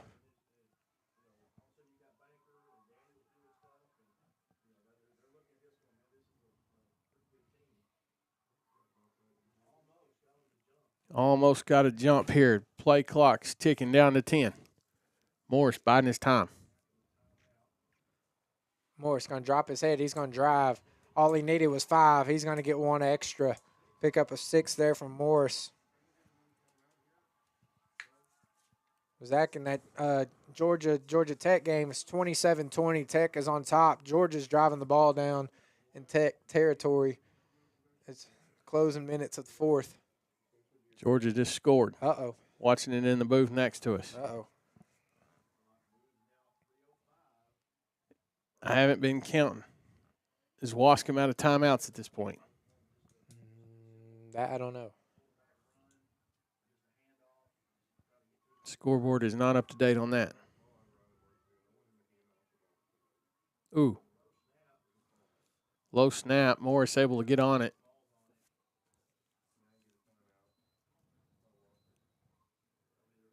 Waskom calls a timeout. It's got to be their last one.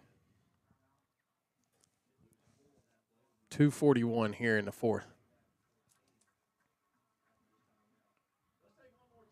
Zach, it's been a while since the Warriors have made it to what is this? The regional finals? Mm-hmm. Next round will be the regional finals. You got any information on that? I don't. I could call Chase, but I think he's Chase Banker, busy. but he's a little busy down there on the sideline. But I guarantee you he'd know. Yeah. Mr. Historian of all things Honey Grove and Honey Grove football. The original voice of the Warriors, my uncle, Terry Paul Cunningham, he's tuned in tonight. He just sent me a text. He said he believes it was 1969 that the last time the Warriors went to the fourth round. It's been a while. Yeah, I'm sure we'll be able to get a lock on that answer. But, hey, I tell you what, that number doesn't matter because 2024, your Warriors are going to advance to the regional finals round. Barring some unforeseen activities here. Yep. Bailey gets the handoff. He's going to run to the right side. He's going to break loose. He's going to tack 6 more in for the Warriors from 40 yards out. Traylon Bailey strikes up the band. I retract my statement. I think that's they're going on. Yep. That's going to seal it, Zach. There's just not enough time to overdo the deficit here for Waskom. 50 burger was produced by the Warriors.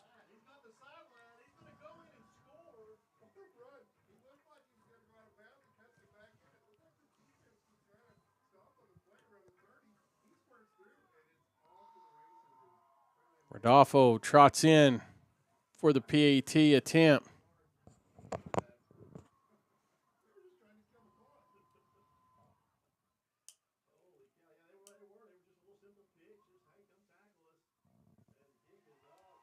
Splits through the uprights. Sanchez Benez is 100% down on this end, Zach. But down on the opposite end is a little bit of a different story. Maybe the scoreboard throwing him off. I don't know. But, hey, I trust him all season long. He's been a great kicker for the Warriors. He's had a pivotal part, and the Warriors bringing home this gold ball in the regional quarterfinals. He's gonna be all right. He's gonna be all right. If he wasn't gonna be all right, he wouldn't be on the 2A Kicker of the Year fan poll. Fletcher on the 35, high-fiving his kickoff unit as they prepare to kick off to Waskom here late in the fourth.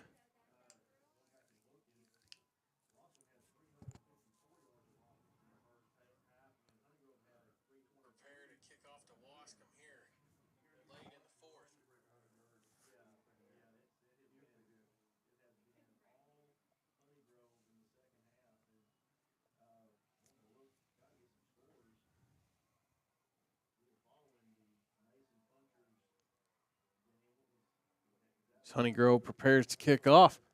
Welcome you into the broadcast booth. Gerby, give the viewers a wave here on the camera. Here where it's a nice balmy 72 degrees instead of the 38 out on the field. I don't know if I like that view, Zach. I would rather watch it out on the field. Bring home another gold ball. Just let me sit up here and talk about them. Sampinez checks both ways. Trots, kicks, high kick, end over end, going out of bounds. Waskom going to take over with decent field position.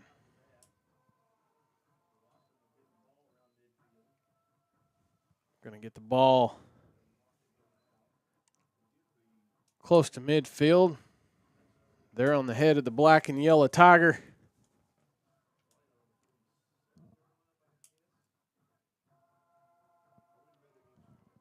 Zach, I think it's safe to say now Warriors will be advancing on to the next round to face Joaquin. Zach, and unfortunately, you're going to be on that call solo next week. I won't be able to make that trip. Well, you had to fill in, run it last week by yourself as work calls. Yep. So glad to be here tonight, especially with it's going to be a great turnout for the Warriors as Hernandez takes a snap, pitches it out to Williams.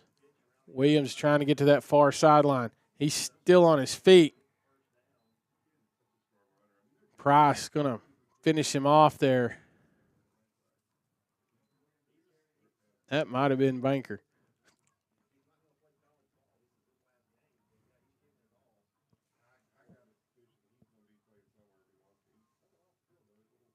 Waskom able to pick up first down.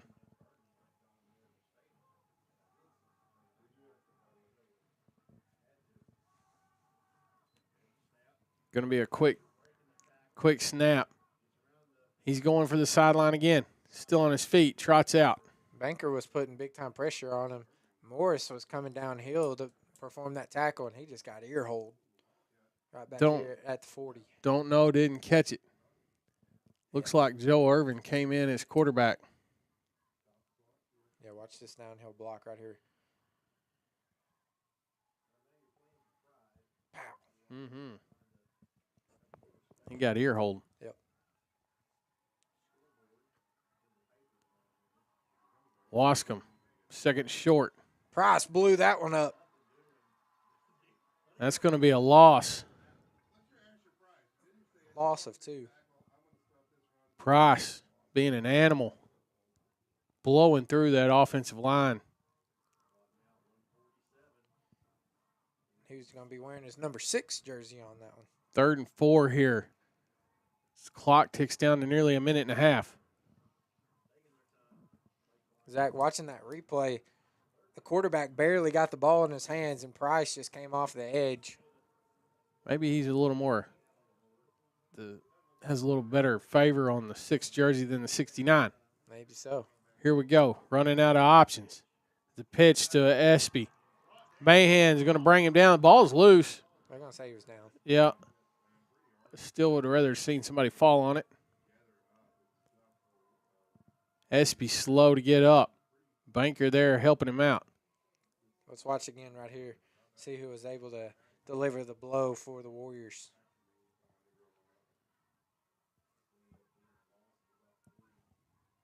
I know it was Mahan. Kendall Wolf. Kendall Wolf on the initial stop. Mahan comes in to take out the trash. Are they giving up? No. Here we go. Minute left.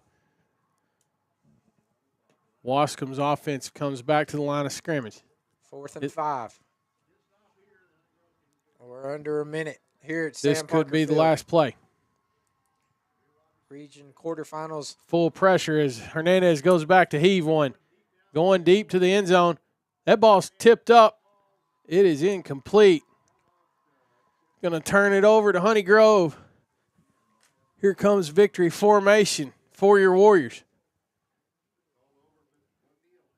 One touch of the knee, and this one is done.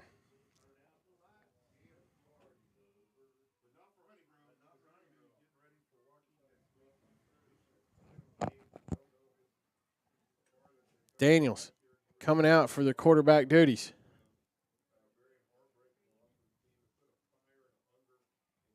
Going to have the honors.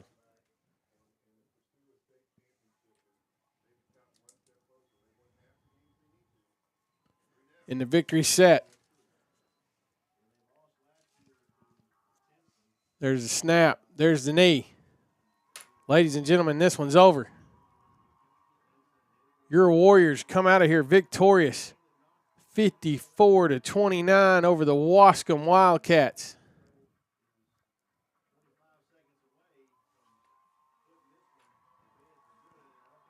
As the Honey Grove fans are on their feet, and Fletcher just took a bath, an ice bath in 37-degree temperatures. I hope he gets to the locker room fairly soon. Oh yeah, that's going to be miserable. I'm sure. I'm sure head coach Shane Fletcher is all right with that ice bath. You know, dating back the Warriors. It's been a long time since they've done this, Zach. It's been a very long time just to see the Warriors being able to go home with a 4th gold ball on the year, dating back to the district championship, the by-district, the area, the regional quarters, and now the regional semifinals. Great overall performance by the Warriors. According to my statistics, Rylan Morris, 335 yards rushing on the night, 6 touchdowns, all of those being on the ground. Zach, when we went into the half, the Warriors looked a little sluggish, right? You know, there was some big-time plays, but there was also some big determining factors that caused the Warriors to be down by, 3 points at half? Mason Banker comes out in the 3rd quarter, and he gets the rock, and he just starts pounding it. Banker was able to rush for 69 yards, able to get one rushing touchdown himself, as well as having a big-time role on defense. Great overall performance by the Warriors as a whole tonight, Zach. I will say, Gervy, the festivities here afterwards going down a little better than they did last week against Hearn. Yeah. As Honey Grove is still talking to several of the Waskom players in the group there at midfield, but none of the activities like they saw last week. Yeah, Zach, and in this, it's just so unfortunate. We talked about it. A top 10 team was going to leave Sam Parker Field tonight for the last time. Another top 10 team was going to advance to face Joaquin next week. Waskom left it all out on the field tonight, Zach, and you can't. This was a great overall performance for this level of the playoffs. Absolutely. I mean, Waskom come off of a 3-7 year last year to get this far. They kind of flipped the script, didn't they? Yeah, I mean, there's nothing. You ought to be proud of what you did for the boys from the last exit on Interstate 20 before you get into Louisiana. Yep. As Honey Grove's got their helmets in the air, as the school song sounds, Todd Morrison down on the sideline holding the big gold ball, fully decked out in his camouflage coveralls due to the temperatures. Yep. Gerby, we're going to miss you next week. Yep. Well, I'll be tuning in from Denton via this amazing podcast brought to you live by Honey Grove ISD, production by Tomahawk Sports Media. I know you'll do a great job. We'll give it our best. Yep. What do you say we get on out of here, Zach? Warriors being able to come out on top tonight, 54-29 to be the regional quarterfinals champion, regional semifinals champion. I'm sorry, 54-29 over the Waskom Wildcats. Make sure you tune in next week, or make sure you tune in this weekend, all of the above, to check out playoff information as the Warriors get ready to face off against Joaquin. Yeah, happy Thanksgiving, everybody. We'll see you next week for the game. Tune in to the Shane Fletcher Show on Wednesday as Scotty will interview the ball coach, get you set up for next week's game. Yep. All right, Zach, as forever and always, go Warriors and God bless. Y'all have a great night.